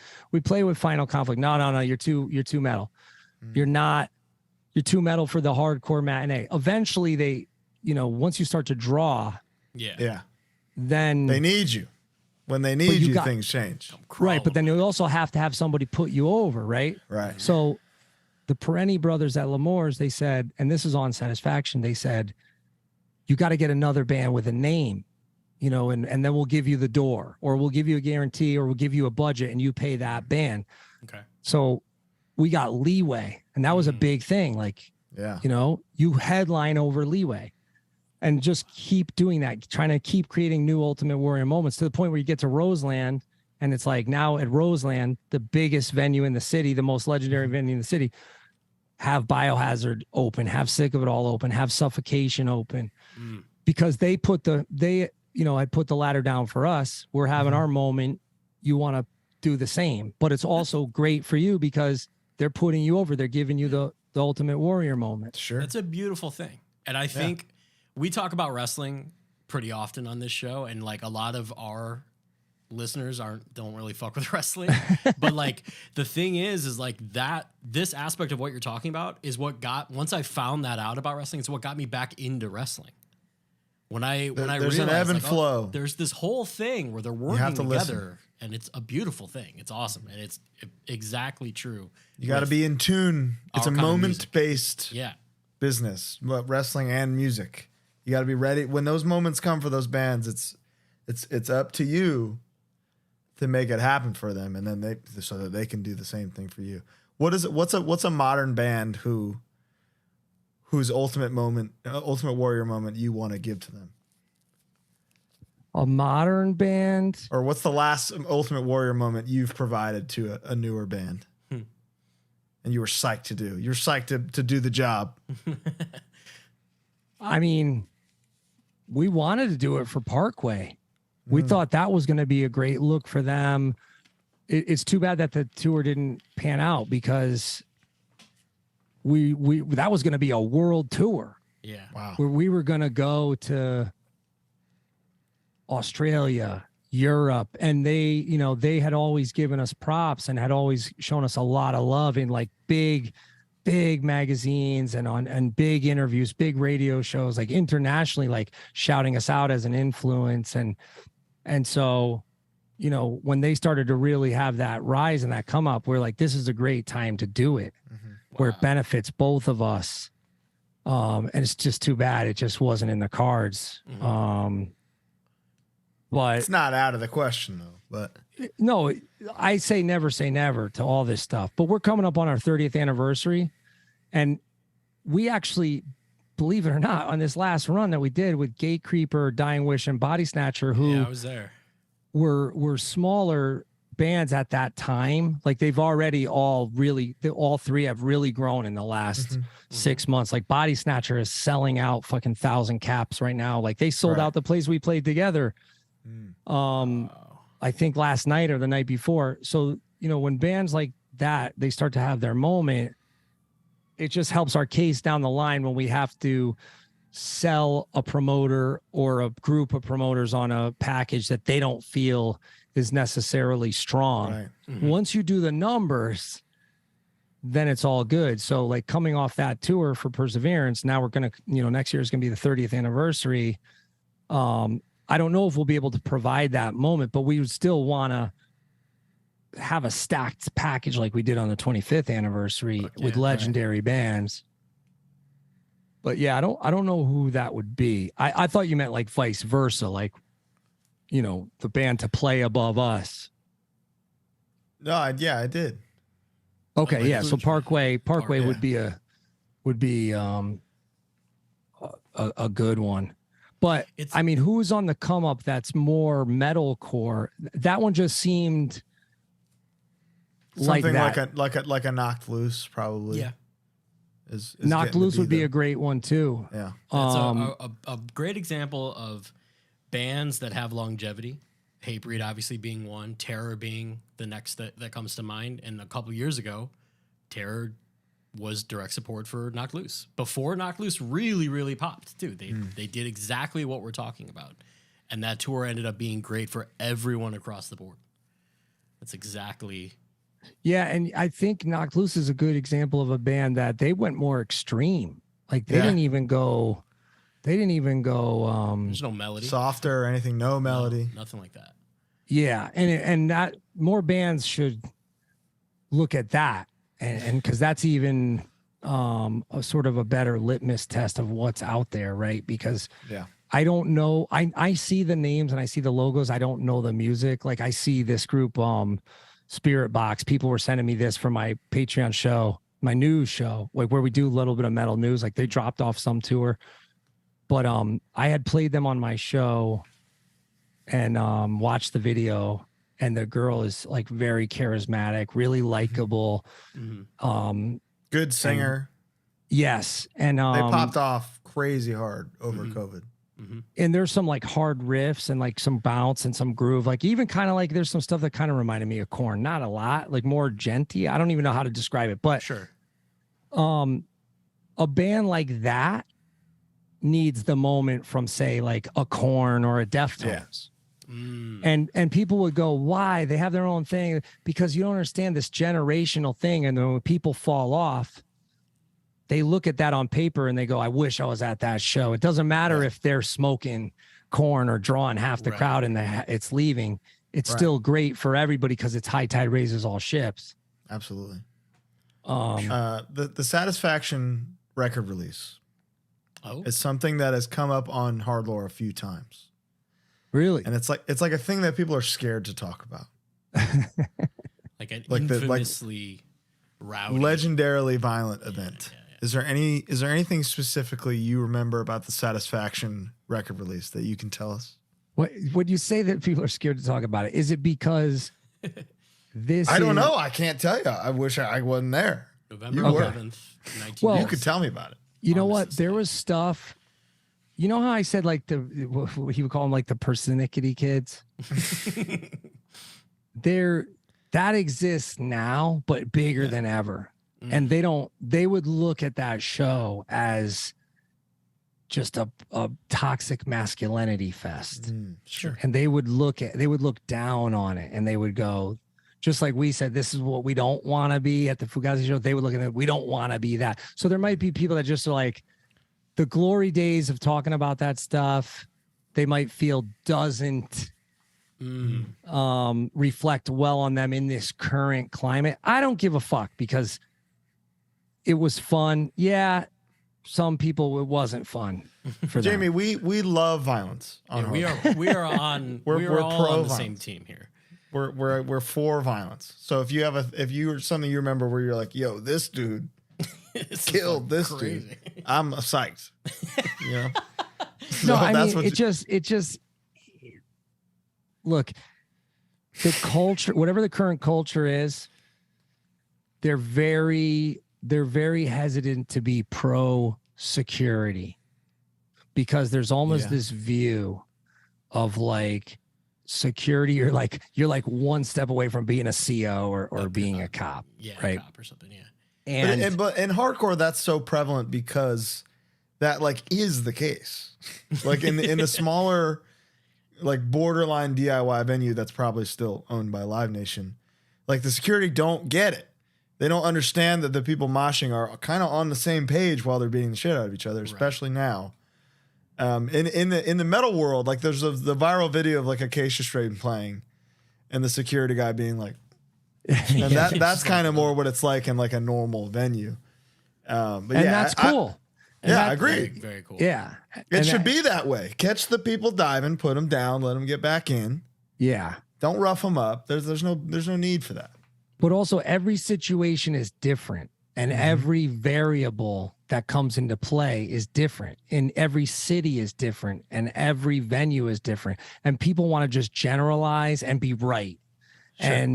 And that's probably why there's reservations about talking about shows like that, because if you say it from the view of the security, now all of a sudden you're a sympathizer with that. But if you say it of the view of the wild ass band dude and the entourage, let's hear it.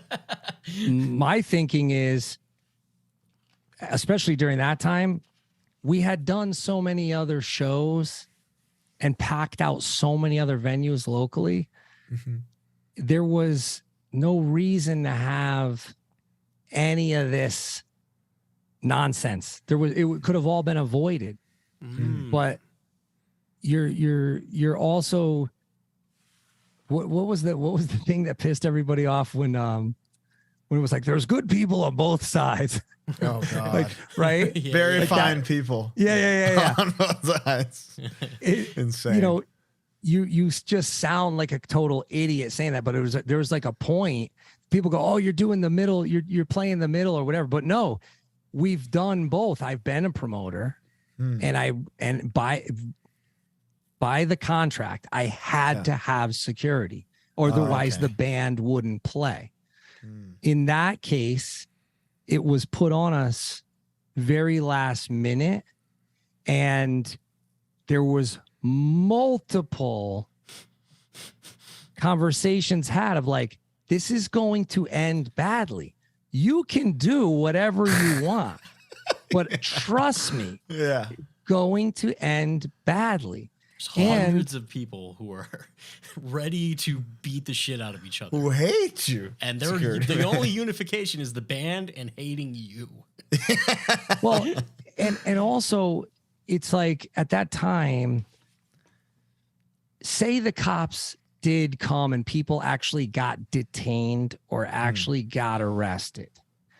No one's saying shit. Yeah. No. And it was guaranteed. It was like that collective consciousness. Yeah. Nobody was going to say shit. So even then, it's going to be your word against whoever gets detained obviously that's, that was well avoided. Yeah. There was fallout, there was calls, there was other things after the fact. Nobody knows nothing. What are you going to do? Okay. I think we might have even, I don't think we ever went back and played, but I might have promoted another show at some point there, or that could have been the end of it. I don't know. There was a lot of, also, there's a lot of these guys that they thought they brought the crowd. At the Satisfaction record release? At every show, at every venue. Okay. So there is these guys that would own the venue or that would promote like the cover bands, and then they would go, "Oh, I could call this booking agent." No, they don't get that. It's an established. Like they didn't get that we're mailing out flyers to fucking 1,200 people. Like we're putting on booking shows. Like they wouldn't get, like we would literally mail out 1,200 fucking flyers. Like we would. Wasn't that what killed CBGBs? Essentially, is like hardcore kept it alive, and then they kind of were just like, "Now we're gonna do some jazz nights and shit," and then the hardcore matinees ceasing. Wouldn't that have had a huge, like, CBGB's kind of not fucking with hardcore anymore? Wouldn't that have killed it? I think there was, you know what? There's a movie. There's a movie about CBGBs. They don't talk about a single fucking hardcore band. Yeah, Dead Boys is like the only thing. No, that CBGB's movie is the biggest piece of shit in cinema history. It's terrible. That I would have to ask Drew Stone. You guys should really have Drew Stone on this show if you haven't yet. He has a great podcast, and he would know more. But I played one of the last shows at CB's, and I remember they were saying like rent was going to be raised, or the building was going to be sold, or a combination of both. Like maybe until the building was sold, they were going to try to. They were going to try to renew the lease, but then the lease was going to be upped or something, and then it just became unmanageable. I'd have to ask Drew. He would probably know. But I remember thinking, like, someone should step in and buy this. Like, where's all these rockers that wear the fucking CB shirts? Like, where's straight up, dude? And I don't want to. Yeah, like I don't want to put anybody on the spot, but like, yo, like, where's like Iggy Pop? Like, where's fucking Axl Rose? Like, who made this movie? Where are they? Jesus Christ. That's a very good point. I just got those Negative Night bootlegs that I bought. Speaking of infamous, the shows. L'Amour shows. The Carnivore, Sheer Terror, Biohazard, L'Amour show shirts I just got today. And that's amazing. I love talking about like these infamous, like, oh yeah, that was a bad one. So see, it fits also, right in with the. We knew then, especially trying to be in a professional band, we knew that tragedy was avoided, and that we got lucky, and that there was kind of like a 9 Lives thing where it was going to eventually, you knew the more, it's just variables. Like it's just math. You go from having 300 to 800. Now you got 1,200, and some of these places it's not safe. The capacities, you're oversold. Yeah. And if the promoter's telling you it's 600, there's 1,200 in there, especially with some of these sketchier clubs. Yeah. And then, remember what happened at L'Amour at Life of Agony. That was a big deal. That made it onto like the news. Like that was, and even some of the stuff was suicidal. It had like the band in LA, like that made it onto our news. That even made national news. Yeah. And so when shit started to get like that, we thought, okay, it was cool in theory. It was cool for the story. It wasn't cool. Sorry, I'm sorry to interrupt you. What happened with Life of Agony at L'Amour? I don't know the story. Somebody died. Wow. Yeah, and I mean, that's never cool. Like like there's no like, oh, that was a rough one. That's the one line that's like that you don't want to cross. But other than that, Christ. Pardon this interruption. It's Manscaped time. Bo, tell them what we got. We got the all new Weed Whacker. This bad boy. Let me show you guys something. I got them both. Here's the old one. Listen to this. Okay. Here's the new one. Oh, you kidding that's gonna me? whack the fuck out of you. It's great. It's you can use it wet or dry, so like in the shower or not. It's got replaceable heads, so every couple months you can be a clean little boy or and girl. that's for like ears, nose, and whatever? No other holes, I don't think. I think it's just ears and nose. I'm going to be honest. I'll find out and Do let my you know. own research there. I'm loving the foot duster lately. You The know, foot duster rocks, right? I got some nasty dogs that are barking, and this silences them a little bit. A little bit. Puts a little muzzle on. Crop Revivers, my OG. This That's is like my. I'm not leaving the house without this. Basically, Tell them how you use that. Like, what is your? if I'm working out, I don't want anybody to smell me, Of course, and I come with a funk. I'm sorry. This eliminates the funk. this eliminates the funk. No I also funk. recently got the body wash, which is in my shower, so I don't have it right here, but it smells very Take nice. a shower live on the Should I take a shower? pad. Yeah. All right, give me a second. All right. And I'm very. It's like we said in the beginning. We tried some Manscaped stuff, and we were like, yeah, this stuff is good. Let's see what we can do with them. Yeah. Every 20% product off. that I've tried, I've been like, oh, this rocks. Yeah. Code HardLore, 20% off, free shipping. You could get all of it too. You should, You should.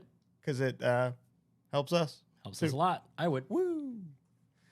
It's also whatnot time, Bo, Yes. and more so than ever, because Yes. we finally have a date booked for the first ever HardLore whatnot, Friday, March 24th. The 24th. Do It's we know going to be what the time? only place in the world you can buy this. It's going to be. Oh, that's a good point. We're gonna have some OG Harm's Way stuff, some OG God's Hate, Twitching Tongues, all of our bands, many other bands that there's gonna be lore for every single item that we've got on there. If you're a medium, if you wear a size medium, brother, I got you. Oh, you're gonna be rich with stuff. So join us on Whatnot. Also, for Jasta, we want to plug Milwaukee Metal Fest, baby. It's back Friday, May 26th to the 28th. Yeah, it's that weekend. You got we're gonna give some two- lineup heavy hitters for them. Go ahead and just Crazy give 'em- fucking lineup. Just give 'em with Biohazard some first show headliners. back. Dark Angel, Napalm Death, Dying Fetus, the best band ever. Crowbar, Revenge, COC, Anthrax, Suicidal, Black Dahlia, Shadows Fall, Obituary, Fear Factory, Lamb of God, Machine Head, After the Burial, The Halo Effect, Terror, Gate fucking Creeper. Yeah. Goat Whore, Frozen Soul, Undeath, Dying Wish, friends of the show, many friends of the show on this Lots thing. of friends. We want to give away 2 free tickets right now. Colin had a good idea. I do. So if you're seeing this, you might be the first one to do it. So the first person that tweets us a video of them screaming for 5 seconds, absolutely as loud as they can, on As loud as Twitter, you can. will win 2 free tickets to this. We will announce the winner. Scream as loud as you can. For example, do something like that For 5 seconds. For 5 seconds. I don't No want to do bullshit it now. for a second. Yeah, I want to see 4, 3. I want 5 full seconds of loud screaming to show that you belong at Milwaukee Metal Fest. Yeah. That's it for our ads. Enjoy this legendary episode with Jasta. Go hard. Do you see? It's a little different now. You obviously Hatebreed is the biggest hardcore band in the world. You're playing these massive arenas and big shows and stuff. I see violence as like the ultimate sign of respect. When playing this inherently violent music, that's the ultimate sign that I've done my job. You know, is like this riff was so hard that you're beating the shit out of that guy. Thank you. That's awesome. Do you see that as respect, or are you bummed? Like now? It depends. I think in whenever I've had like outbursts, or I've had to go into the crowd and grab somebody or yell at somebody or whatever, I can see. I'm not stupid. Like I know when there's punk shit being happening. You know, I think it was Vermont. Watching this kid like target the smallest, weakest kid like That's multiple different, obviously. times. Yeah, that's insane. I think it was Vermont. By approaching them, you're opening a door where there is no learning experience to be had. They're going to double down.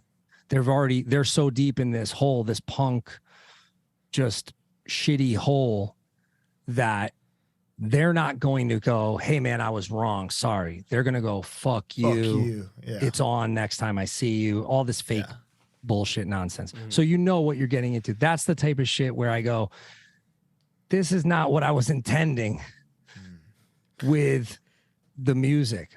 Sometimes that sorts itself out. There's some natural selection. In hardcore now, that as it sorts should. itself out every time. That's absolutely how it should be. Yeah. Absolutely. But it's different now because there's accountability, and then everybody's got phones, and then it's actually like really like it's kind of like, dare I say, it's normal to like snitch on that type of behavior or whatever. And they don't even know that they're doing it by recording this shit. Mm-hmm. It's great. Right. Stop recording fights. Like, I'm so glad that we're not, like, I'm so glad we're past that. Like, I'm so glad we're not like the exposure to the normies.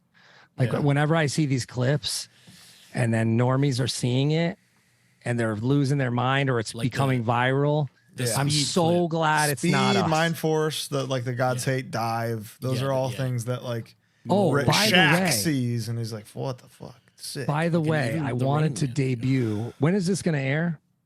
This Thursday. All right. I wanted to debut our new shirt on this show. I think I could just send it to you, and you can send it to me. Here it is. Look at this shirt. Share. Oh, well, dude. Yes. Yes. Incredible. Hold on. I got to see it. Pre-orders incredible. Up, Martyr on Thursday. When this airs, martyrstore.net. Get your pre-order in. And just hit me up, whoever the photographer is. It's Ramon from Knotfest. All right. So you're good. We'll make sure we hit you off with a check. Don't get crazy. All right. Dude, unbelievable. We'll make sure the photographer gets a check. And if the photographer wants to send me the high res, we'll make the shirt look even nicer. But I did think it was funny with the low. Dude, it's funny with the low. And I love the phone. Yeah. Right here. Showing exactly what it's very meta. Jamey, Wow. we're honored. Does we're Nate honored. know this? Does Brody know this? No, I just sent it to this is one of the best modern show photos. It scientifically is. Yeah. And we've done the Hatebreed logo. We've done God's Hate and the Hatebreed logo. We covered the whole Under the Knife 7-inch. I think you deserve this one. Well, and you guys even did the mistake. Like where the song, where you did the actual, like the version where it gets cut off, which was hard. We were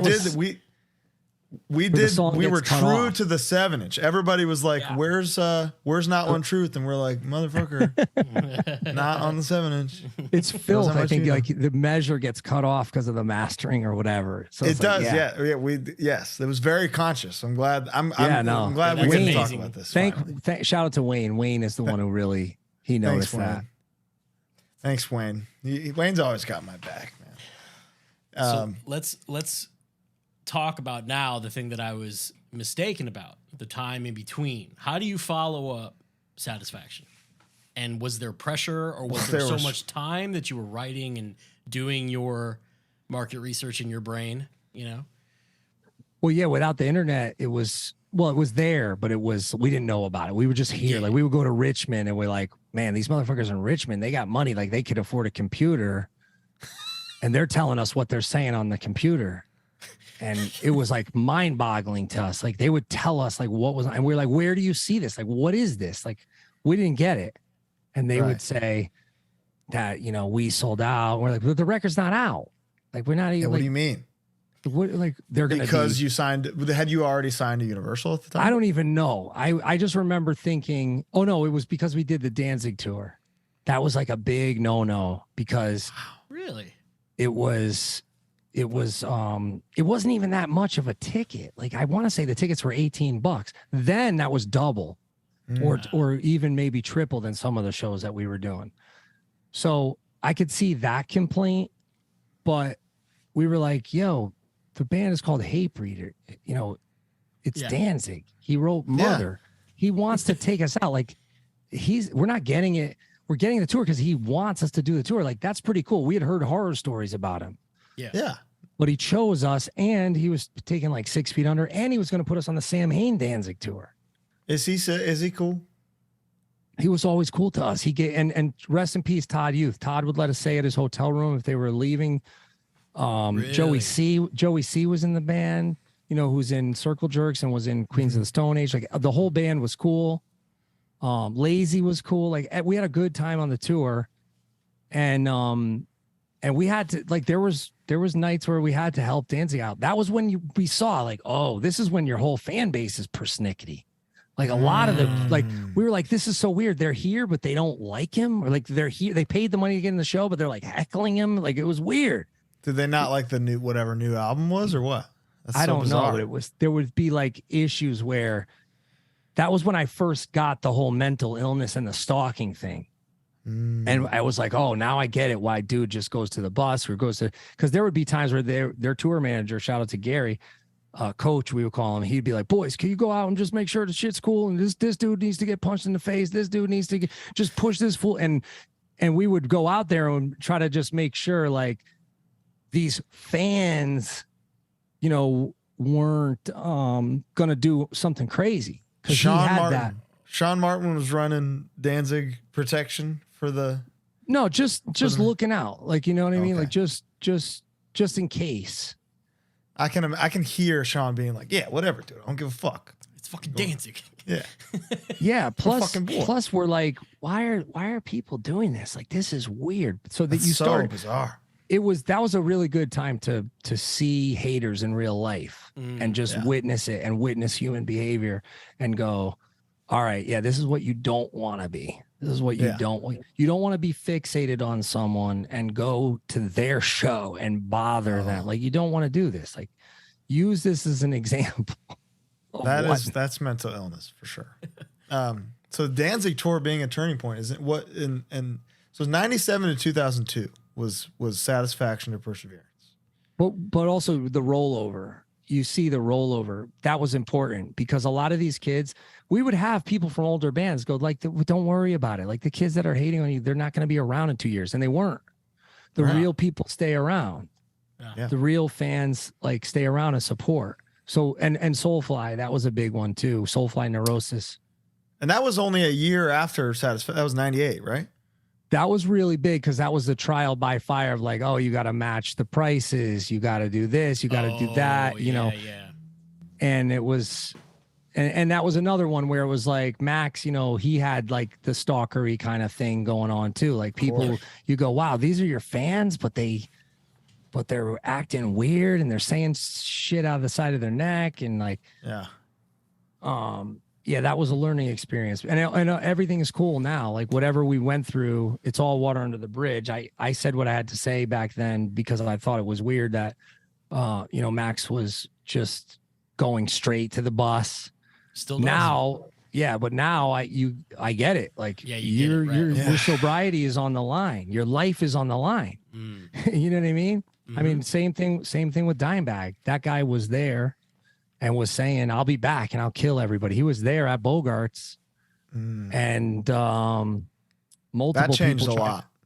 Multiple people tried to get him out of the venue and couldn't. And this guy had like superhuman strength. And JC, shout out to JC. I think he got him out. He put him in like an omoplata and like dragged him down. Like, he got him in some sort of jujitsu move, but he didn't go unconscious. This guy, and that was the guy who ended up coming back and killing him. So unreal. That all was like, all right, yeah, you got it. This whole business has to change. People don't get it because they just see their little scene and their people that they know, and they want to generalize. Sure. But you really can't. You don't know until you've been there and you've seen it, and you see the real dark side to that shit. That was Rise of Brutality too. So that was another one where we followed up quickly because, again, we knew that changing of the guard was coming. Dude, 1 year. Yeah, how'd you do that? That's crazy. I want to stick on Perseverance for a bit, but how'd you do that? After 5 years, we didn't have a choice. We just had to, because the wait was so long in between, and that turnover was about to happen. And we knew, we had gotten a call and it was like, Slayer's going to give you basically the Ultimate Warrior moment. Yeah. Fuck. And it was like, the tour's going to be in October. It's going to be the Jaeger tour, and Jaeger's going to cut a check too, and they're going to market it. So you had to have this record ready. Yeah. And we had already done some stuff. So it was really good. And that was a big thing, was like, when we had heard the bands that said no, we were like, are they fucking crazy? Like, go out there and look the people in the eye and fucking get it done. But some people at that time, it was still scary. I think also because on Diabolus, they had taken Clutch and tried some different things, taken System of a Down, and those bands did get a little bit of I don't want to say a bad reaction, but like enough resistance where But then they popped over, you know? eventually. Yeah. Eventually, But like Meshuggah and Sick of It All, I went to that show because I was like, I'm going to go and flyer the fucking show. We were bummed because Sick of It All got it over us, but we're like, hey, if you're going to lose the tour to anybody, you might as well lose it to one of the GOATs, you know, who kicked down doors for us. Yeah. But they had a hard time. It was not the reaction that I expected. But again, it's like, okay, I can kind of see what we need to do to avoid the same type of reaction.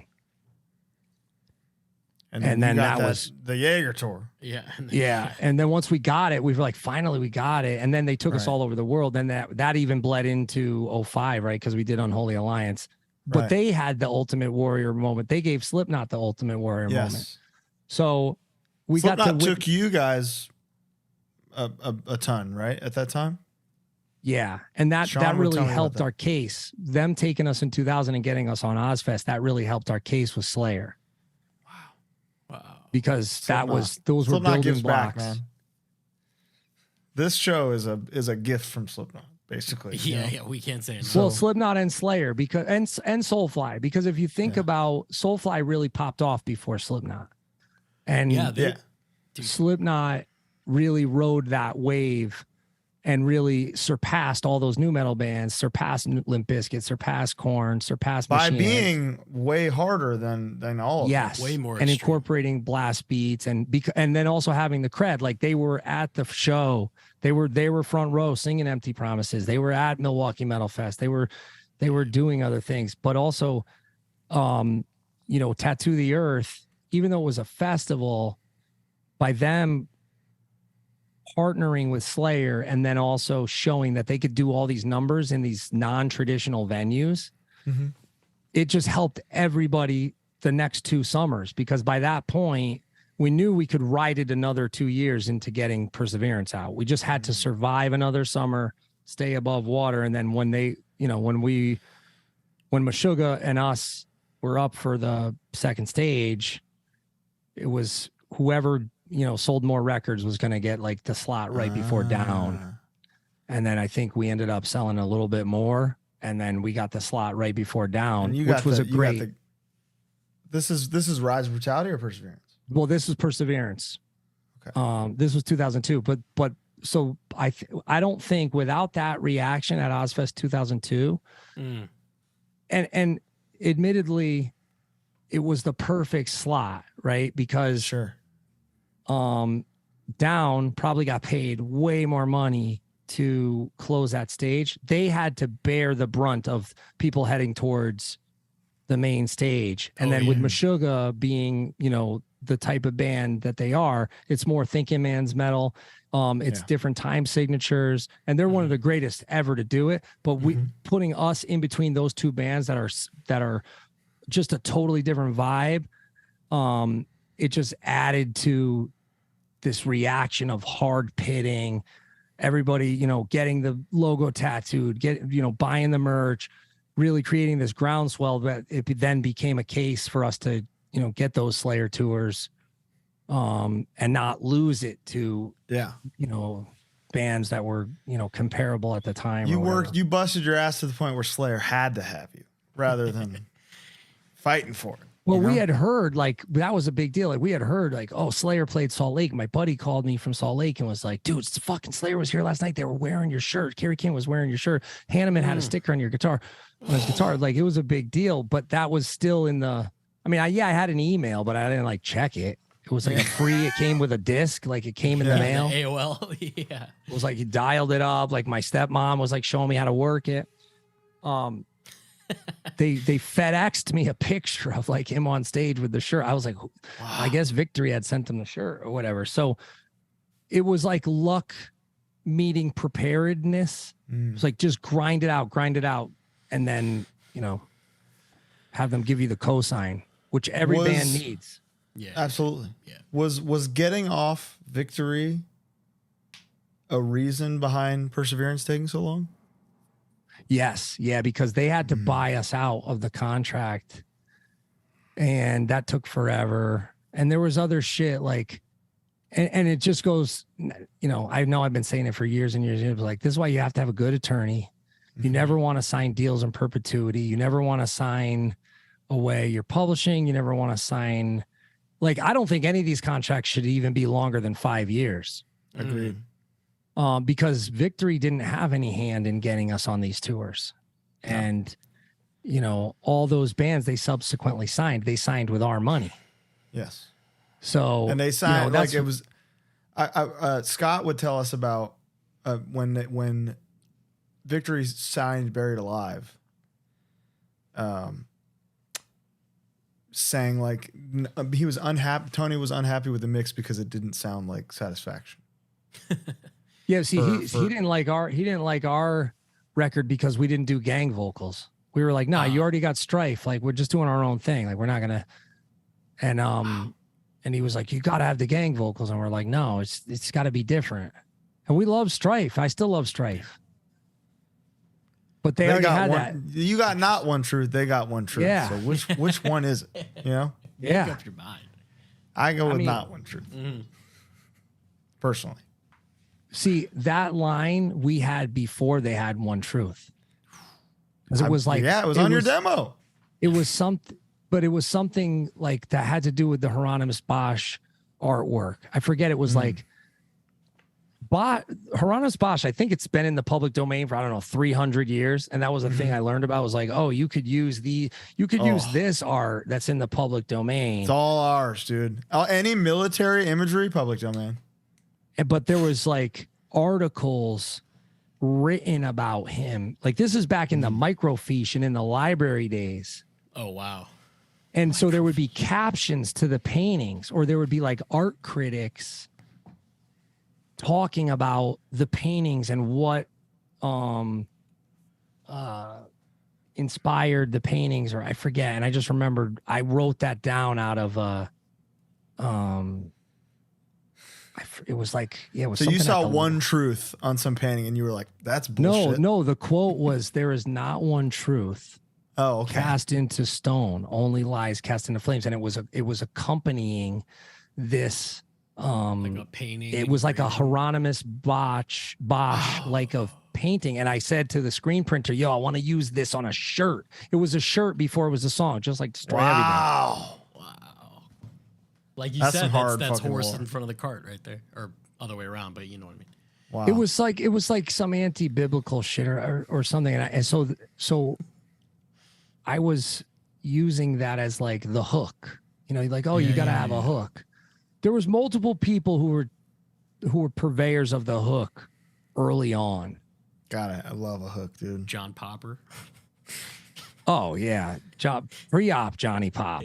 You go pre-op Johnny Pop is the best. He can go. Why is all of Perseverance tuned down to C? Yeah.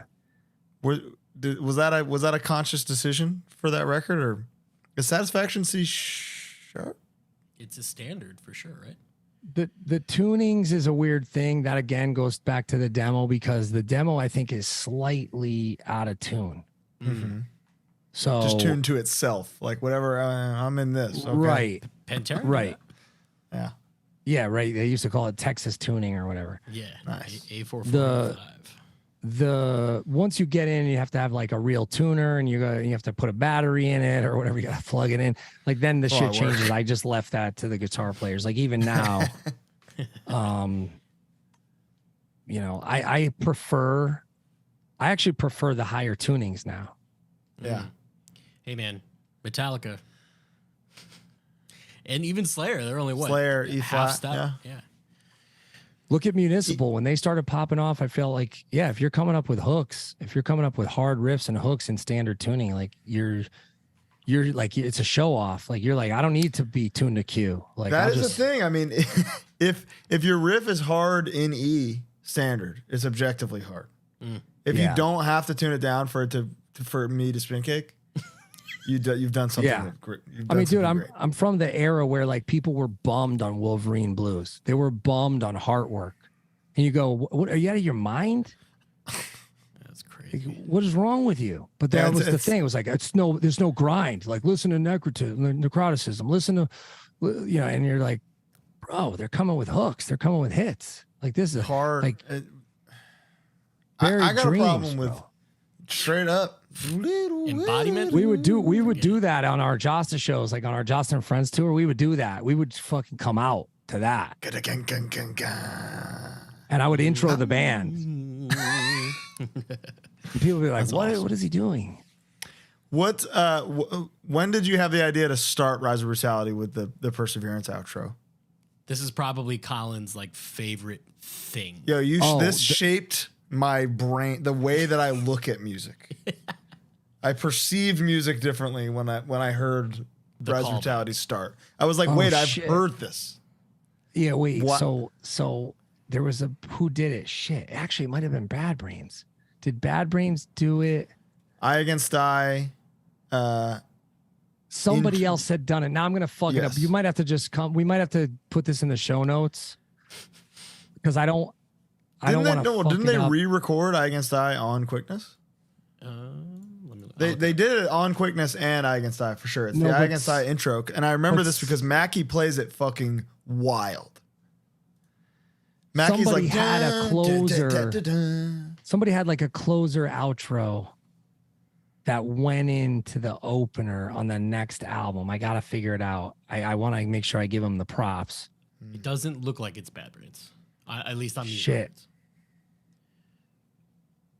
Shit, I'm not sure then. Damn it. It's going to bother me too because it's right on the tip of my tongue. I forget who it was, but I remember hearing it and going, "Oh my God, that's fucking genius." And then and I think it was a quick follow-up too. I mean, the Eye Against Eye intro is on Quickness, so that could be what you're thinking about.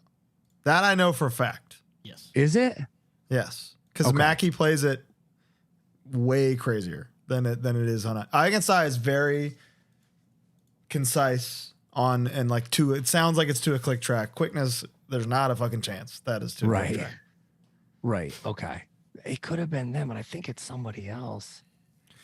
Somebody, John Thompson in the chat says, yes. "Doesn't Bolt Throw also do the same thing?" And they might have been. It might have the been. Cenotaph intro is on 10 different times. Right. And they always put it in front of like the best song. The song. It's so sick. Let me ask you a crazy question, Jamie. You have a favorite riff you've ever ripped off? Just the famous ones, like Entombed. That was our big thing. Like that was like because when we got the tour, we were like, "Oh my God," because back then you would get an earworm, even if it wasn't like on purpose. You're jamming it, and then someone would be like, "Oh shit, we got to change it." But then you change it, so that it's not a direct riff. Right. Or not a direct rip, but when they gave us the cosign, that was like the ultimate honor. Rest in peace, LG. Just past 2 years since we lost LG. That's right. But that's got to be my favorite one. But also, it's a good one.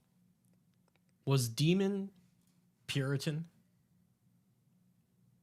No, we did. I think like we would take like a snippet. Like just a turn, because I don't know if you ever heard the thing where we would say like the 203, or we would use the area code because I didn't know like, oh, this is C or this is D or this is F. I would just do the fret. Yeah. So I'm the same way. I say that.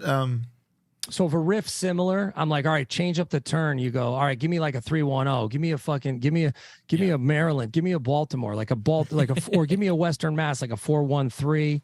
Chicago's 312. I've used an 818 a couple times. Yeah, the Kings of the Black Throne wrestling song is 818, and that's why I did that. I say that that myself and Connecticut residents have 0134 flowing through our veins. That's our blood type. There you go. That's a great turn. It's in yours. Let me tell you. You might have put it in mine personally. Yeah, it's a great one. I like a 7-1. I like a 715 or like a fucking a 705. 7-0 is For that's maybe the greatest hack there ever was. 07. Yeah. They'll never know. You're duping them with that one. And that's the same thing. What does your dad You know, say? When you go to the 6, Colin, what's your dad saying? my dad says 3 chords, great song. 2 chords, masterpiece. Yes. And that's a great. the that's O a and the great- 7, 1 chord. 1 chord. Look There's at the song. Look at Orgasmatron. Yeah, what is that? 1? What's the Blood for Blood song? Waiting for the Moment is 2 notes, I think. Other than the na na na na. It's just that's all.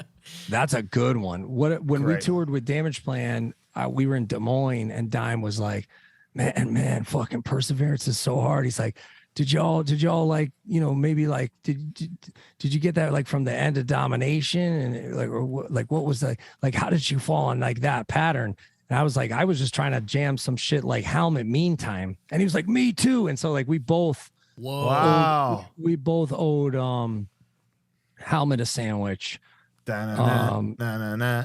But there was a lot of bands that, I mean, there was even bands that had fallen onto that kind of like the Earth Crisis, especially. I had even said to Dime, like, you ever hear Earth Crisis Firestorm? It's basically like Rain and Blood, but just without the fucking lick. Like, and it's, You put Dimebag Darrell onto Firestorm?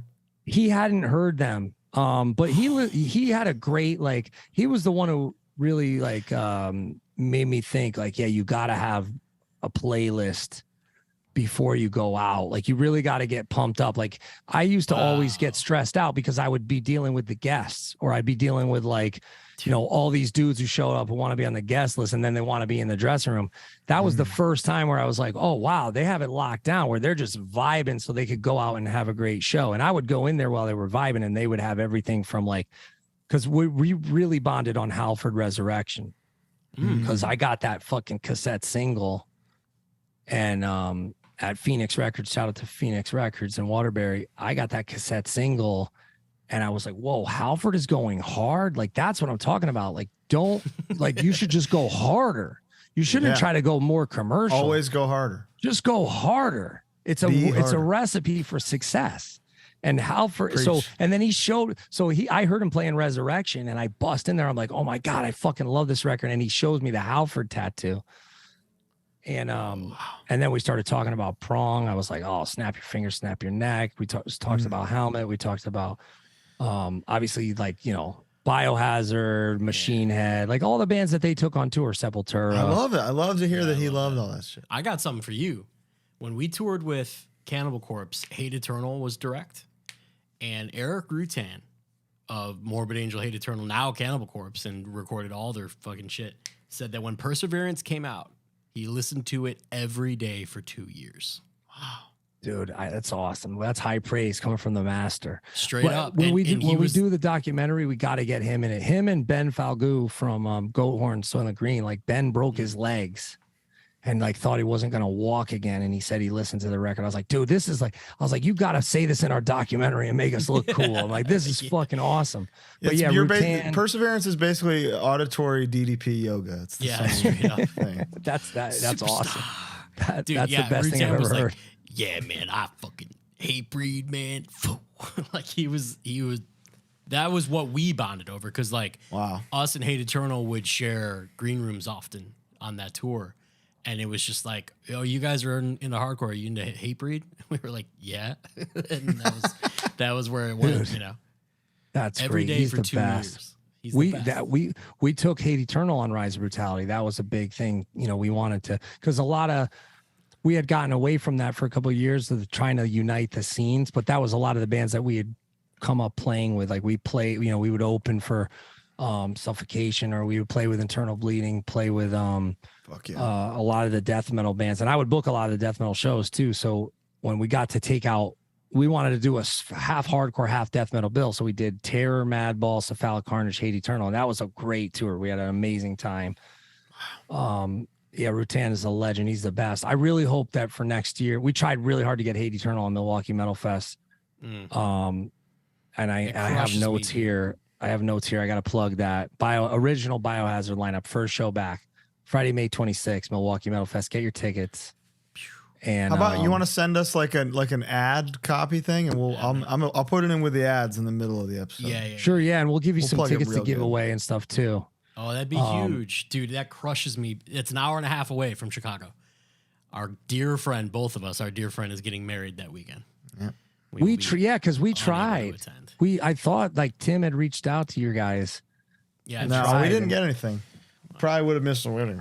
Sorry, Andrew. But I have a new segment I want to try today, Jamey, if that's okay with you. Yeah. This segment is called "How the Fuck Did You Write That?"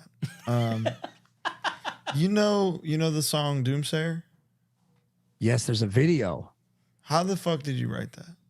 There's a video. You can pull it up and share it on YouTube. About how you wrote Doomsayer? Yep.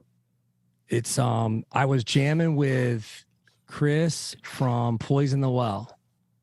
Cause I said, dude, I got this fucking riff. And I remember I tried to show it to Sean, like maybe in the back lounge on that tour or so, like, and I had the pre-chorus. That was when we were like, we got to have a bridge. Like it was like, you can't just have riff, chorus, breakdown. You got to have different arrangements. You got to have a bridge, or you got to have what was the riff you had that you started? Let's see. Someone want to pull up the video. I'll find it. You could just do, I think you could just do Jasta Doomsayer.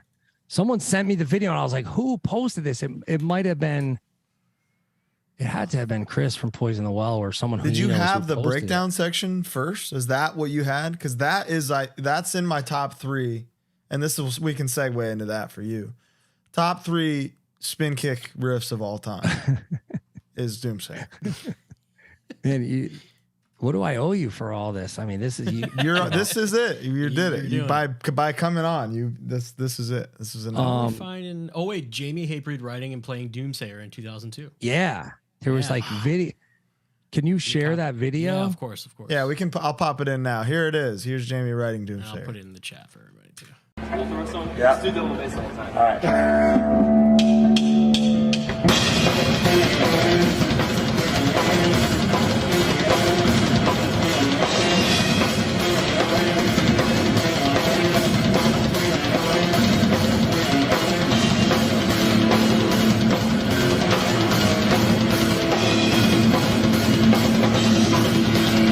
Enjoy. Wasn't that incredible? We enjoyed that so much watching that. Dude, you know what's funny about that segment, Colin? The first What's that? note I have on this for this episode is the voice, comma, how. How do you, and Colin, I think you tweeted about it when you guys toured together. Jamey, you summon You summon the satisfaction. the voice. satisfaction voice like on a whim. See that tour. No, I was having a really rough time on that tour. I had gone and got scoped before that because I was on this like hot sauce kick for months. And whenever I used to do a thing where when I would get a check or I would get like something would happen, I would have a little money and it would like old me would come out and I would be like, okay, you got to get like, it's that feast or famine like mentality. It was like, all right, you got to like get fat, you got to eat, you got to like be ready for the winter because the famine is going to come and you want to be prepared for the famine. Now it's not how you're supposed to live your life. You're not supposed to know. But However, right before that tour, I was freaking out, stressed out. And I was like having like, oh, I'm going to go to get scoped and they're going to say I got throat cancer or whatever. I was just freaking out. When I went there, the guy was like, yo, you have all this erosion. You got to stop eating all this spicy food. You got to like sleep on this pillow. You got to stop with the coffee. And I've never been so depressed in my life. As that tour we did? Trying to give up coffee right before that tour. Oh, dude. And I've heard it's brutal. I won't do It's- it. I won't. it's, I'll die. It's, I'd rather burn it out. oh, it's really bad. I'm weaning myself down now and it's really bad. Why have a worse life? No, but so when you guys, someone else had said to me on that tour, like, was that with Code Orange? Yeah, it was The dying fetus. the first one was Code Orange. We did two. We did Satisfaction first, and then it was Perseverance. Right. Okay, so someone else had said it to me like, "Oh, you switch your voice up for that." I go, "No, that's just compensating for trying to be able to do the hour plus set and going easier." And so that tone on Satisfaction is because I needed to get through the record. I only had X amount of days. That's crazy to do it, and I didn't want to be totally blown out. So it's just like dialing it back a little bit. That's why I was blown away when people said, "Oh, I like the vocals better." Dude, it never sounded like you were dialing it back. It sounded like you were doing Jasta. Yeah. Like 97 Jasta. Wow. Well, speaking of doing, I think I got better on this last run because I stopped with the coffee at like 11. I stopped at like 3 cups, then nothing acidic. Okay. Right. Yeah, then I would do the arnica. I know people are tired of me talking about arnica, but shout out to Ann Wilson. She told me about the arnica. It just helps with the inflammation. What's kind of funny, and I don't know if this is still the case in hardcore, is like bands will do 15-minute sets, 20-minute sets, especially on festivals. Yeah. Oh, yeah. So when you're going hard for 15 minutes, that's easy. Yeah. But when you got to do a 75 minutes or 90 minutes, and you got to do it multiple nights in a row, and you're not 20 or you're not 25, you're not 30, you end up having to go to see an ENT, and they go, "Yo, what are you doing? Are you fucking crazy? Like, this is crazy." So right before that, they put me on the shit. I'm off of it now. I don't even want to say the name of it because I've heard it causes like people bile duct problems and stomach acid problems.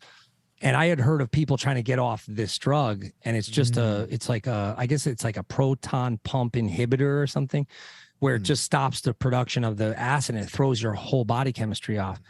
We don't need any of that. I don't know. Yeah, but actually Jesse from Killswitch was telling me about it. Like, oh my God, it's so getting off that and getting off the caffeine was a challenge. And I did everything. Like I did the licorice, I did all the natural shit.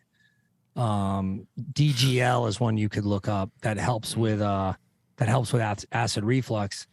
And when we did this last tour, my voice was stronger because I didn't have the acid reflux. Now, since I've been home, I'm putting fucking Florida Frank shit on my shit. I'm putting fucking Doyle's fucking shit. Like I can't do that. I have to cut that off like a month or two before the tour.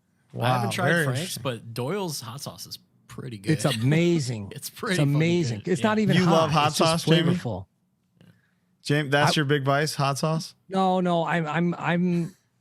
I'm off of it. I just been hitting it lately. Frank's Red Hot, Louisiana. I don't have many in the house, but my daughter never liked anything spicy, and now she's liking spicy shit. So you're fucked. Dude, you know? We sent a Few and the Proud tape demo to Stillborn. I just remembered, like 15 years ago. Dude, and did it get unloaded in my crew? Can we plug my Depop right now? Because everything's getting unloaded. Absolutely. The whole storage room is getting unloaded. And actually, I want to shout out Bruce from Push Button Warfare and 100 Demons, because I was going to just Bruce show you. LePage, friend of the show. Friend of the show. I want to shout out Bruce friend of the because show. I found a box of these. I'm sending Bruce half, and the other half will go up on the store. The other half needs to go to me, whatever it is. We're half of which I will take. We're literally unloading. So apologies to anybody who's sent me shit throughout the years. I can't pay for 5 storage rooms anymore. Fuck. We're unloaded, but I found 400 of these. 400? Yep. Oh, I do. I found so much because some of the stuff has not been has not seen the light of day since the old office in 2009. And then before we moved to the old office in 2009, we moved it from, I think, the one in 2004. Wow. Shout out to Bruce. Bruce, we love you. But I'm sending Bruce a box of these, and then the other ones will go up on my Depop. And That's fucking awesome. but yeah, any demos, a lot of the demos originally when we started on Gas Digital, we put them up, we digitized them. Like we put them in Pro Tools. We would do like little remixes or we would do mastering jobs, and we would put them up as bonus content on Gas Digital. Wow. Metal Blade once told me that they never signed a submitted demo ever. Really? I found Never one, once. like I found a demo from Cave In with like a nice letter. It was like, we liked the Integrity Hatebreed split. Check out our demo. You could have had them. You could have had Cave In. You could have had the best band ever. Who knows if do you wanna- who knows if it would have got to that point, you know, because you got to Yeah. offer the bands deals and stuff. But That's right. Do you want to do lightning round fan questions? Yeah, let's do this real fast. We're gonna rip Just through real these quick. Yeah. questions from the HardLore universe to Jamey Jasta. let's do You it. want? I'll rip the Twitter. You rip You the do IG. Twitter, I'll do Instagram. Yeah. Go for it. Favorite venue in CT, past or present? Oh, it's got to be the skate park. Bristol. Yeah, I guess it's done. It's fully done now. I think it's closed. That's sold. my The birthplace. building's I don't know sold. if you know that. Born in Yes. Bristol. Bristol Shout out Hospital. to ESPN. Favorite venue in the world. Favorite venue in the world? Yeah. Jeez, I don't know. I mean, New a Haven lot of bands Coliseum. like venues for stupid shit. Like we used to like the Norva just because it had a hot tub, and then we were Fuck like, why go in that hot tub? Like you just got fucking scabies or whatever. Like oh yeah. God. or what? right. You know what I mean? You're sitting in egg drop soup. Oh God. I mean, yeah, that's disgusting. More ice pick ever on the Hey, horizon? yo, shout out to Danny D. We did remaster it. We found the drives. I thought we lost the masters when I lost my drives, and I had to send my drives to. Actually, I had to send it to San Fran to a forensic, Detective. yeah, like a company that goes in and fixes the data. But Zeus actually found. Shout out to Zeus. And I just talked to Danny D about this. Zeus found the files, slapped a little remaster on it, and I think what we're gonna do is we'll put it up first on Bandcamp and shit, and do some merch. People are begging for it to be on Spotify. I got a lot of that. Yeah, we got to get that done. Now that everything from the old distribution deal is in the past, I think we're good to go. So, All right. Here's a good one. After touring for so long, what are some non-negotiable comforts that you won't tour without? Are there just any little things that you need on the rider or you need in your bag? just chapstick, but I just bring my own. Yeah, but That's the one? chapstick's Have you the tried? one. Have you ever Chapstick? tried to He go brings without his own. chapstick? I don't use it. Yeah, I've never used chapstick in my life. Don't start because they try That's to get what I'm you saying. fucking It's hooked. a psyop. Yeah, totally. Same It with is. deodorant. You start using deodorants and then you stank. It's there's something wrong with this shit, and you're putting Oh, that's what I'm aluminum in saying. your body and shit. But no, Dude. yeah, just glass bottle water. I need the glass bottle water now. That's the president thing. Still or sparkling? I'll do mostly still, but I fuck with some sparkling, especially You'll like get with a little sparkling for drop of dessert. like lime juice, Whoa. little fucking cranberry in that ass. We didn't ask him any food stuff. I got a great one. What's your McDonald's order? Fish fillet, extra tartar, or you slap another fucking slice on there. Slap another slice of cheese. Go double cheese, extra Double tartar. That way you know they got to make it fresh. I have had it where they just Dude, oh my God. rip it open. You are an example of the Liv Moss HardLore mentality. we alter every order because we know that's just for us. You will You got to do occasionally something to it. find that rip in the bun, and then you know they ripped open an old one, Hey, but it is what it Hey, is. that's the risk. That's, Colin. 1%, whatever. Hit him with the golden arches question. Your did- Hatebreed, what was that? I did lie to Earth Crisis and say that the Shamrock Shakes were vegan. They're still mad about that. I guess they technically were because it's just like plastic and chemicals, but there was like fucking milk Whey lecithin in or some there or shit. something? Yeah, some shit in there. Oh, that's good. Well, somewhere Shamrock Shake, Porter is it's listening. March, so you got to say right now it's March. Fish fillet, Shamrock Shake, and you get the apple pie. You dip it in the Shamrock Shake. You know what? That's the most original order we've had in quite some time. Hit him with the question. Your Hatebreed's flying down the road, right? You got all the time in the world. You're on tour. The bus is approaching one of them signs with all the food exits, you know? What do you see on that sign? No matter what it is, if it's a regional thing, it doesn't matter. That makes you go, hey, driver. Hey, Kiss. Tell them to pull the bus off the road. We got to eat here. Oh, dude, I'm not picky. I'll do whatever. I love stopping for shitty snacks as it is. What are you excited? What gets Jamey Jasta excited to eat? I mean,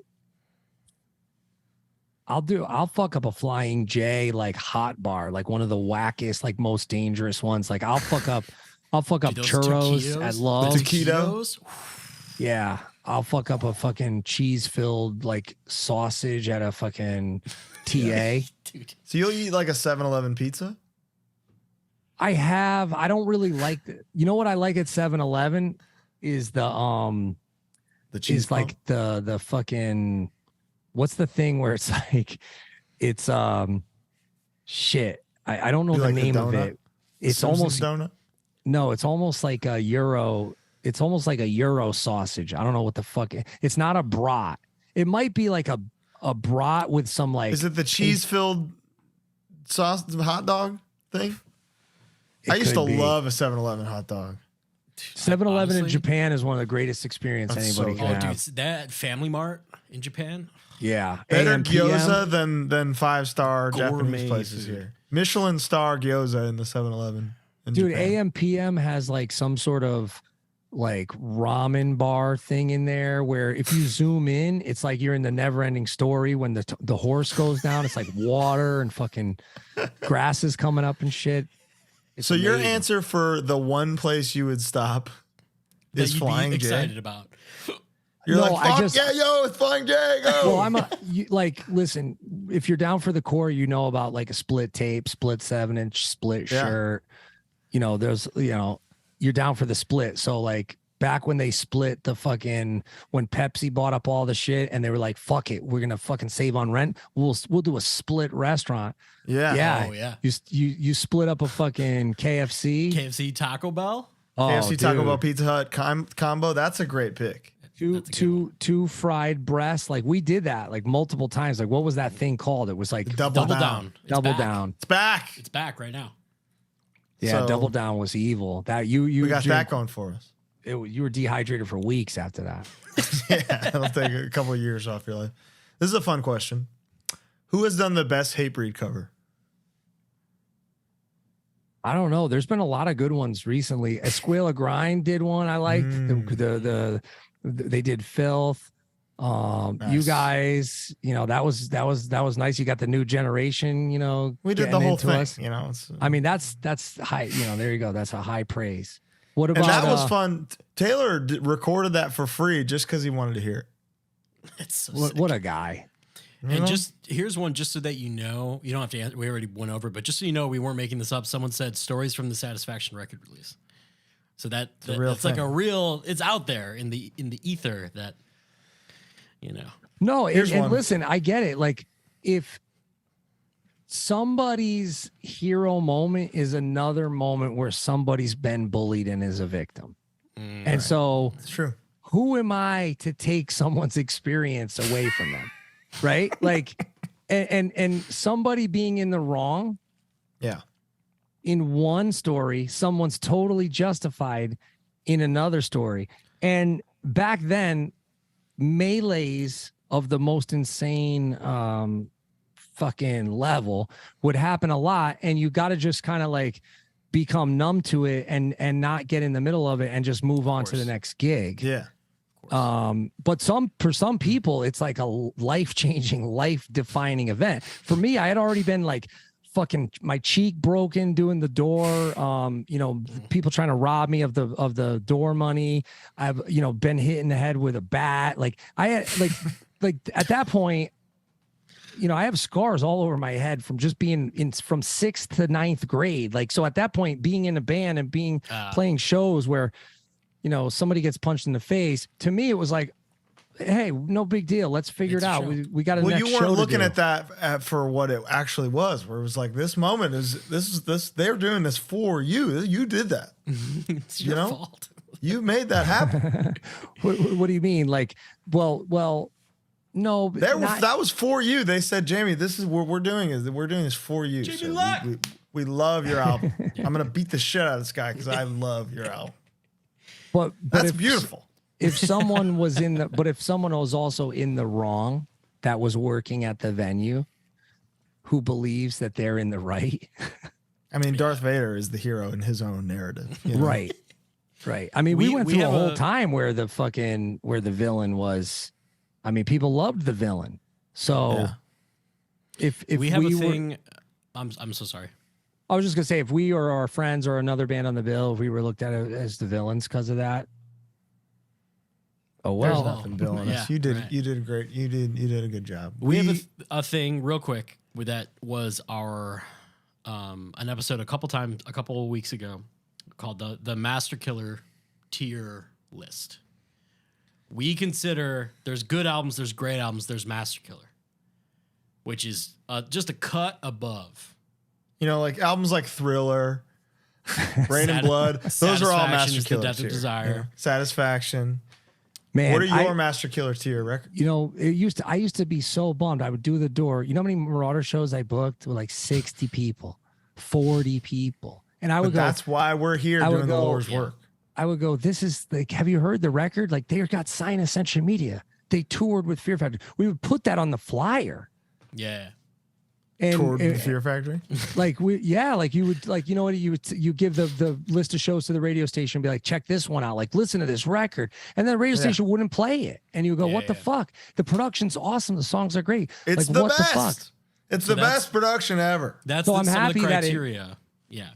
The bottom line is that for every great record, the fan base is out there. Like we used to joke, like we would see when At the Gates eventually went on and they started The Haunted, we would see them at festivals and they would be like, Hatebreed opened for At the Gates. But at that show, I'm not kidding you, everybody went outside to smoke for At the Gates. And it was like, and I was like, this is insane. Like this is one of the greatest bands ever. They have one of the greatest, Slaughter of the Soul is one of the greatest metal records of all time. Would you say it's Masterkiller tier? I would say you might have to do Slaughter of the Soul tier. Wow. It's a different that's a different show. That's a whole other episode. That's a whole different show. You know, it's a different genre too. So I'll give you that. It's a different genre. But that's okay. No, we do genre. Like matter. Thriller is Masterkiller. Master Thriller. It's a Thriller, thing, you know? Rumors, Masterkiller.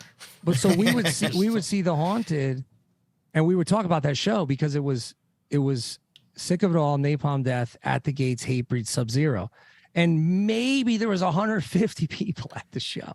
So people will post the flyer now, and people are like, "Oh my god, I would kill to see the show."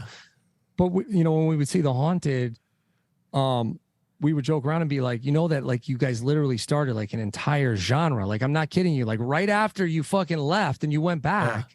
Like a whole scene popped up. We would tell them like Black Dahlia Murder, like multiple scenes. Mm-hmm. Yeah. Metalcore, death metal, melodic death, mellow death, whatever you want to call it. I'm like, I'm like, these guys, now they know, obviously, but it was same with Refused. Like we played Hatebreed and Refused in Snapcase. We played, and people went outside for Refused. And they kind of sounded like more like Strife back then. Right. If you had told me back then, they're going to go away for 20 years, come back and headline Coachella, I'd be like, you're fucking crazy. Yeah, that happened overnight. That's the beauty of music is like, it's going to find the audience, the people that want to hear it. It's going to find them. It might not be now. It might be 10 years from now. That's why when bands get discouraged, I'd be like, don't worry, don't sweat it. You could be At the Gates or you could be Refused in fucking 20 years. You say Masterkiller's coming back. Don't worry, you'll be fine. Top 3 Hatebreed songs to play live. You know what? It changes. I'll do every song. I like them all. Can you confirm or deny something? Yeah. Do you guys have every song in the tank and you can just call them and because we've heard that. You got most of them though. I've seen it happen. I've seen your verbal cues on stage where Frank's on his toes. He don't know what's happening next, and he's just like and then it's there's this. You don't have to speak. The band just knows. We have a lot, but you know what's funny is like now, like there was an album we did and it wasn't really well received, and now it's catching on, and people want to hear it. Divinity of Purpose. Mm-hmm. I think we're getting that record back soon. Like I think I don't know for sure, but maybe for Europe or something, like one of the licenses like reverts back to us. But like that's one that now I would remix, remaster, or I would put out like the other versions of the songs. Like people will hit us up and be like, "Oh, why don't you play Time to Murder It? Or why don't you play Dead Man Breathing? Or why don't you play and these are songs that at the time, some places they just didn't react. Yeah. But why now don't you people sorry. I keep doing this to you. I'm so sorry. No, Dead Man Breathing is probably my number one Hatebreed track, like post self-titled. Really? I love that song. See, that song's grown on people. Big time. No, it grew on me right away, but I hear it from your mind because we're the same person. I've seen Hatebreed a bunch. I've never seen you guys play Spitting Venom. It's one of my favorite. Okay, yeah, songs. that could come back. We've done it recently. Song rips.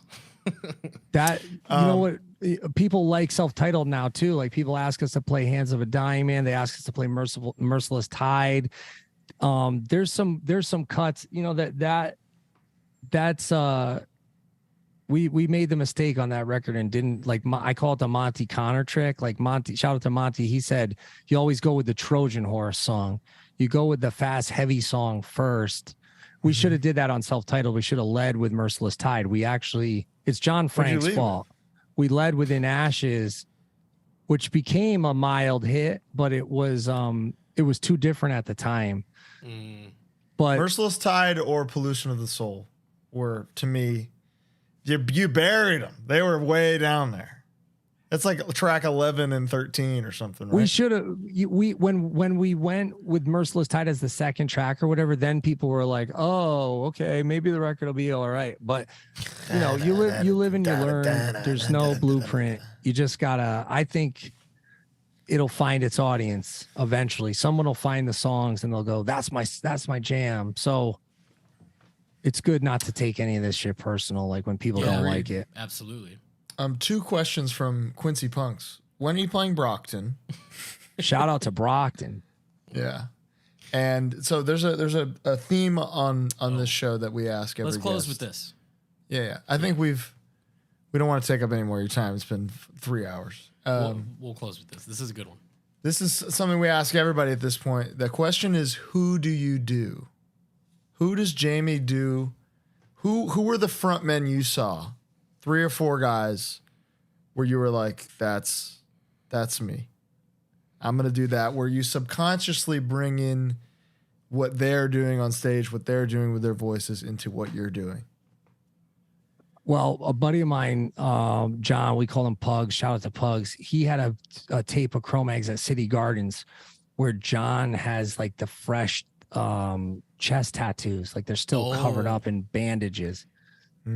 And he's doing flips off the monitors. And it's a high stage at City Gardens. We actually got to play there eventually. And then I remember getting like a Circus magazine or Metal Maniacs or whatever and seeing a picture of the tattoos, like without the bandages on his chest. And then I went and I got whatever records, and then you could buy like the bootleg tapes. You know, and trade the VHS tapes.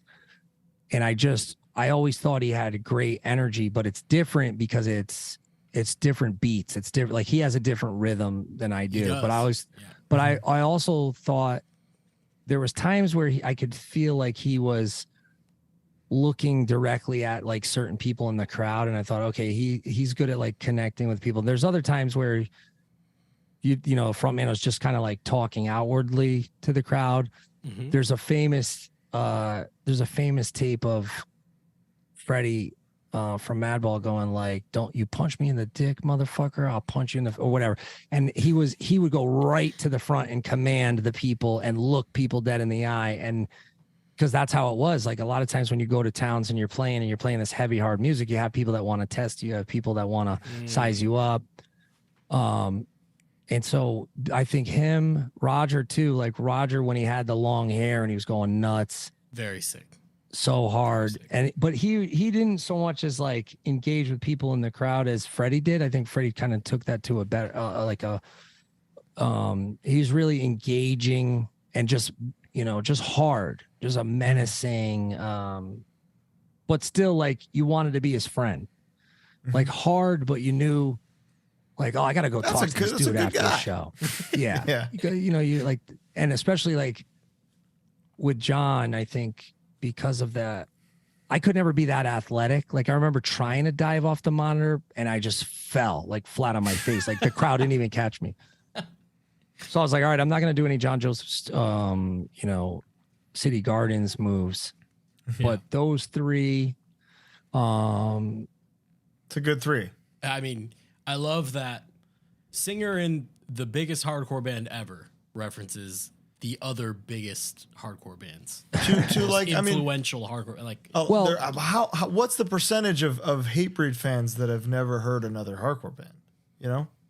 Well, also, if you think about the frontmen that I really like in metal, a lot of them play instruments, so it's a different way of connecting. Yeah. Maybe they'll Yeah, move from the mic stand and connect. Like, but if you've ever seen them without a guitar, like if you ever seen Tom Araya without a bass, it's kind of like funny. If you ever see Rob Flynn, Rob can do it because he's a dude.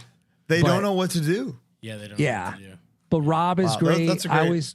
I always thought Rob was great with the lead-ins to the moshes and really commanding the crowd, especially if you watch in Biohazard too. If you watch Dynamo, but Madball played Dynamo. That's a great video to watch because you're really seeing the genesis of the crowd involvement. That's when you they know on fuck up that type of level. The Crucified cover, and Freddie's really pissed, and he says, "Come see me after the fucking show." And it's very like, oh, Those are great. 3 great picks. Max is great. Max sure is great because you could see him like channeling like and just vibing. It's different when you're when you're playing the guitar, but Burton from Fear Factory was always good. Max has one of my favorite mosh calls of all time. Un, dos, tres, quatre. Yeah, I mean that's incredible. Yeah, but it's from the Alive. It's like a deluxe. I don't know if it's from Roots or something, but there's a live recording, and he says, "Sao Paulo, show the world." Wow, that's the mosh call. That's hard. New Haven show the world. You know what I'm saying? Connecticut shows the world all the time, right, Jamie? Pizza. You want to have pizza beef before we go? You want to? We could talk about What's your? Are you Sally's or Frank Pepe's? Sally's all the way. My Uncle Mike made the sauce. My Uncle Mike's worked there for 45 years. I'm with you, man. Shit. When I said Sally's, Jay was like, "Wow, a bit of a contrarian." I was like, "Am I?" I don't think I am. I think Sally is number one. Let me one last thing. I'm sorry to keep you. I think 3 hardest pits all time. Crowbar to Carry the Load. Suffocation, Thrones of Blood. Hatebreed, Doomsayer. Give me your top 3. I'm gonna go Suffocation, Liege of Inveracity. Great pick. I'm gonna go Sepultura, Dead Embryonic Cells. Actually, if you name a better 3-piece out of the gate than Arise, Dead Embryonic Cells, and fucking Desperate Cry. Desperate Cry is an ass beater. I just had Mickey D on my show, and Mickey D calls them smokers. Desperate Cry is a smoker. I mean, you want to talk about I love a 2-word chorus or a 2-word shout. Yeah. But Disciple, God Hates Us All. Dude, I mean, so that came up on the bad record, heavy quote bad, because I don't think it's bad. That Diabolus is the one. Yeah. I don't love either one, but Disciple is the one where you're like, there's nothing you can say. It's perfect. Dude, Disciple has a Hatebreed breakdown. It does. Like, objectively hearing it as an outsider, I'm like, what? People were going crazy with that when it first came out. New Faith, they said sounded like Before Dishonor or something. I think it's New Faith, one of them. Where he's like, "Holy man, up in the," and they were like, "Yo, Slayer owes you a sandwich." I mean, that owes you a sandwich has been around for, forever. So you're saying that Disciple is number 3 pit part of all time? I mean, I saw people that whole tour, like that really brought back the heat. Like they brought back the mosh on that. But that's, you gotta remove yourself from what you've seen. What is Jamey Jasta fan of Spinkick music? That you're saying you're gonna go on record on HardLore to the world. Disciple number 3. Disciple intro. Oh, right? Dude. I mean, no. I mean, you could go anything off of the fucking first Biohazard. You could go Hold My Own. You could go anything off of Set It Off, or you could go anything off of Hold It Down. Hold It Down is flawless. First 3 on Hold It Down is ass beater delight. What have I been saying? Yeah. I mean, you could move. Won't Stop is the best hardcore song Best Yeah. modern hardcore song. It's perfect. I think that might have been my number one on the hardest hardcore countdown in top 50 or whatever. That might have been my number one. It's Was it really? It's How do you Yeah. feel about this? I'm going to ask you a Connecticut question on the way out here. I think "Dead at Birth" is the best hardcore song of the 2000s.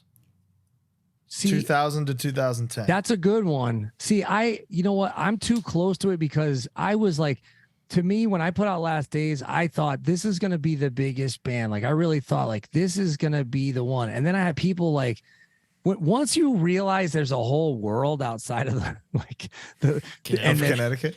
and it was, I also realized this when we did Another Voice with Agnostic Front, like when I got them on Headbangers Ball, like you realize there's millions of people who they do not feel the same way. And they will go out of their way to tell you this. I remember the MySpace, but with Death Threat, people said like he sounded British. I never understood that. I'm like, You know what's crazy is somebody lately that I know was like, yo, is that the band with the guy that sounds Jamaican? And I was like, what the fuck are you talking about? but to And me, then I saw okay, it if he again. sounded British, like we love the business, like we love, there's what's the like tons of, problem? Yeah. like, yeah. I always thought Death Threat should have been the biggest band. You know, Aaron's like a heartthrob. Like I thought like, oh, this is going to be the band that's like going to be the bridge between H2O and Hatebreed. Like somehow you find the middle ground. It's Youth of Today and Hatebreed combined. Or into yeah, this you know what I perfect- mean? Yeah. I'm with you, man. Jamie, I who does- love hearing you say that. Who does the backup vocals on Before Dishonor on Satisfaction? That's Matt. That's Matty Matt. Okay. Shout out to Matty Matt. Hard to find on the internet, some of these little details, you know? Wow. This was a masterful episode of HardLore, Jamie. Thank you so much. Thank you so joining much us. for having me, guys. And Kidding me? and I hope I'll put in the word with D. You got to get OGD. He's original We're PMA. getting him. He had a PMA book. We've gotten in. His daughter is a friend of the show. Shy. Shout So out to she's- Shy. She's Very working. legitimate. He would working tell fan. me like he would hit me up. He'd be like, "Do you know Death Before Dishonor?" His favorite band. Yeah, Yeah, and he goes, that's right. "That's my favorite band." We got it. Yeah, Unreal. We got it. Can't see, wait to it's talk to fine. you, The dude. audience Yeah, will be yeah. found. Like you put it out there, and someone is gonna hear it, and it's gonna be there, and they could tell people and whatever. Like he told me, "Ignite Darkest Days" is one of the greatest records of all time, and I'm like, you know what, you might be right. And I went back and revisited the record. I'm like, this is a fucking unbelievable Dude. record. Bleeding is a perfect song. It's a hit. It's a Straight up. smash hit. It's a Smash hit hit. is a hit. It's a hit. Science. It's science. Jamie. Ramones Pet Cemetery. Oh, dude. Masterpiece, all of dude. Brain Drain is actually fucking Brain- awesome. But I I believe went- in miracles. I went to New York City. I went to EMI.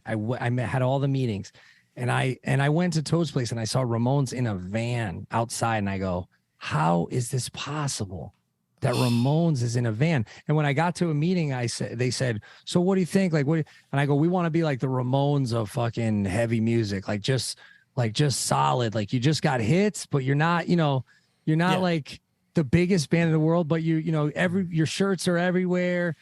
And he goes, the Ramones, this guy literally looked at me in the meeting. I won't say what his name was, but he looked at me in the meeting and goes, they didn't even sound scan 20,000 records.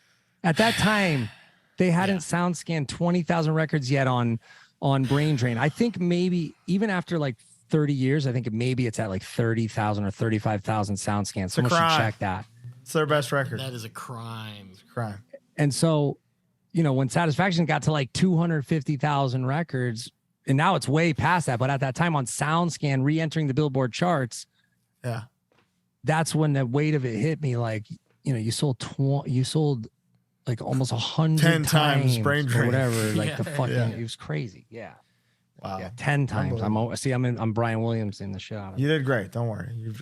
We'll do the math for you. But it's that's all why. good. But now everyone will find. Hopefully, people will continue to find Brain Drain, and they'll realize the weight and the heaviness of I don't want to be buried in a pet cemetery because I don't want to live I again. want to live my life again. I mean, how sad is that? It's amazing. very It's a sad. crusher, but it's a hit. It's a hit. Great movie. Great song. Great record. movie, great song. episode of HardLore. Go listen to Monstrance Clock. You like Ghost? Yeah. You like Monstrance Clock? The world is on fire. Is it that one? No, it's the sound of the Monstrance Clock. Yeah. I had that's an earworm that I'm not kidding you. That fucked me up for like 9 months. I had to go see a professional. Come 'Cause you were just- together. Oh yeah. Together as one. And then For Lucifer's son. Yeah. I went to take a nap at Bloodstock. I woke up during the nap and I could hear that through the wall of the bus. And I went out into the crowd, into Gen Pop to watch it. First, I went on stage and I was like, wait, is there no amps going? Like, what's going on? Like, then I went out to the crowd and I was like, oh, okay. Yeah, it's just all through the PA. But I was like, whoa. And that shit, that's like a pet cemetery for me. That blew your mind. When I think That of Pet one. Sematary, that's a brainworm for me. That's Yeah. sticks in my goddamn head. Dude, There's I a played that on the brainworm bus recently. over and over. I got a brainworm right now. It's a TikTok of the millennial gray bathroom in the Mexican restaurant. You seen that one? Yeah, of course. That one is. I'll send it to you, Jamie. Is it going to ruin my life for 9 months? to keep it away. It from might, because you're going to be like, this is so stupid. And then an hour later, you're going to be like, there's a millennial gray bathroom in the Mexican restaurant. Shit. It'll get you, man. You're fucked. There's a millennial gay-looking restroom inside the Mexican restaurant. But thank you. This is, I could go another hour easily, but we, Well, thank got you shit to guys. Thank you so Milwaukee much. Metal Fest, May 26th to 27th, 28th. And Jasta for All, hopefully be out at the end of May. Go to martyrstore.net, get the Corpse Grinder, check out the Ripper. And yeah, that's it. And then hopefully we'll see everybody next year on the Hatebreed 30th anniversary tour. Unbelievable. Thank you so much, Jamie. 30 fucking years of the best hardcore band ever. And I'm not going to load up on fucking hot sauce and bullshit beforehand. I'm going to really hit it hard. So, No, I think you should do whatever you need to do, man. I'm not going to load up on pizza before that one. I got to really taper I'll it meet off. you at Sally's before the tour. We'll get one it in. I started just real went there good. with Ricky Rackman a few months back, and it was Nice. it's amazing. Shout out to Ricky Rackman. Man. Yeah. A couple presenting legends. Yeah. You know? Get him on there. Love to get him on. Ricky's down for the core, dude. He's got You some guys hard paved lore. the way for this. Like, you Straight got up. the pods set up, but like Headbangers Ball, man, that's what we're all doing. Headbangers Ball, Yeah. you know. Yeah. Dude, you got to get him on the show. He'd That'd be be sick. great. Let's get him. Let's get it. Let's get into the future. Let's All right. Hatebreed 30 years. Jamey Jasta. Thank you guys. Oh yeah, Hardcore. Furnace Fest. I got to plug that, right? OG said at Furnace Fest. There was other stuff I was supposed to plug. I'm forgetting. Is that what you're doing? What are you doing at Furnace Fest? Yeah, we're doing Furnace Fest. There was another one I forget. We'll be supposed there. to- Oh, Incarceration. The tat show. That's in Ohio, July. So that's Cleveland, another Ohio. one Is it we in can Cleveland? announce. All right. Huge. Get your Check out tickets. everything Jamie's got going up. Martyr Store. Stillborn. .net. We got Jamie on HardLore. We got to do this Yeah, once a month. we I think. didn't even talk about Headbangers Ball or nothing. Yeah, we'll get there. We'll We'll get get, Next there time. on part 2. Jamie, thank you so much. This was perfect. Anytime. Thank you guys. I appreciate it. All right. We will talk to you soon. Thank you all so much for watching. Bye. Take care, fellas.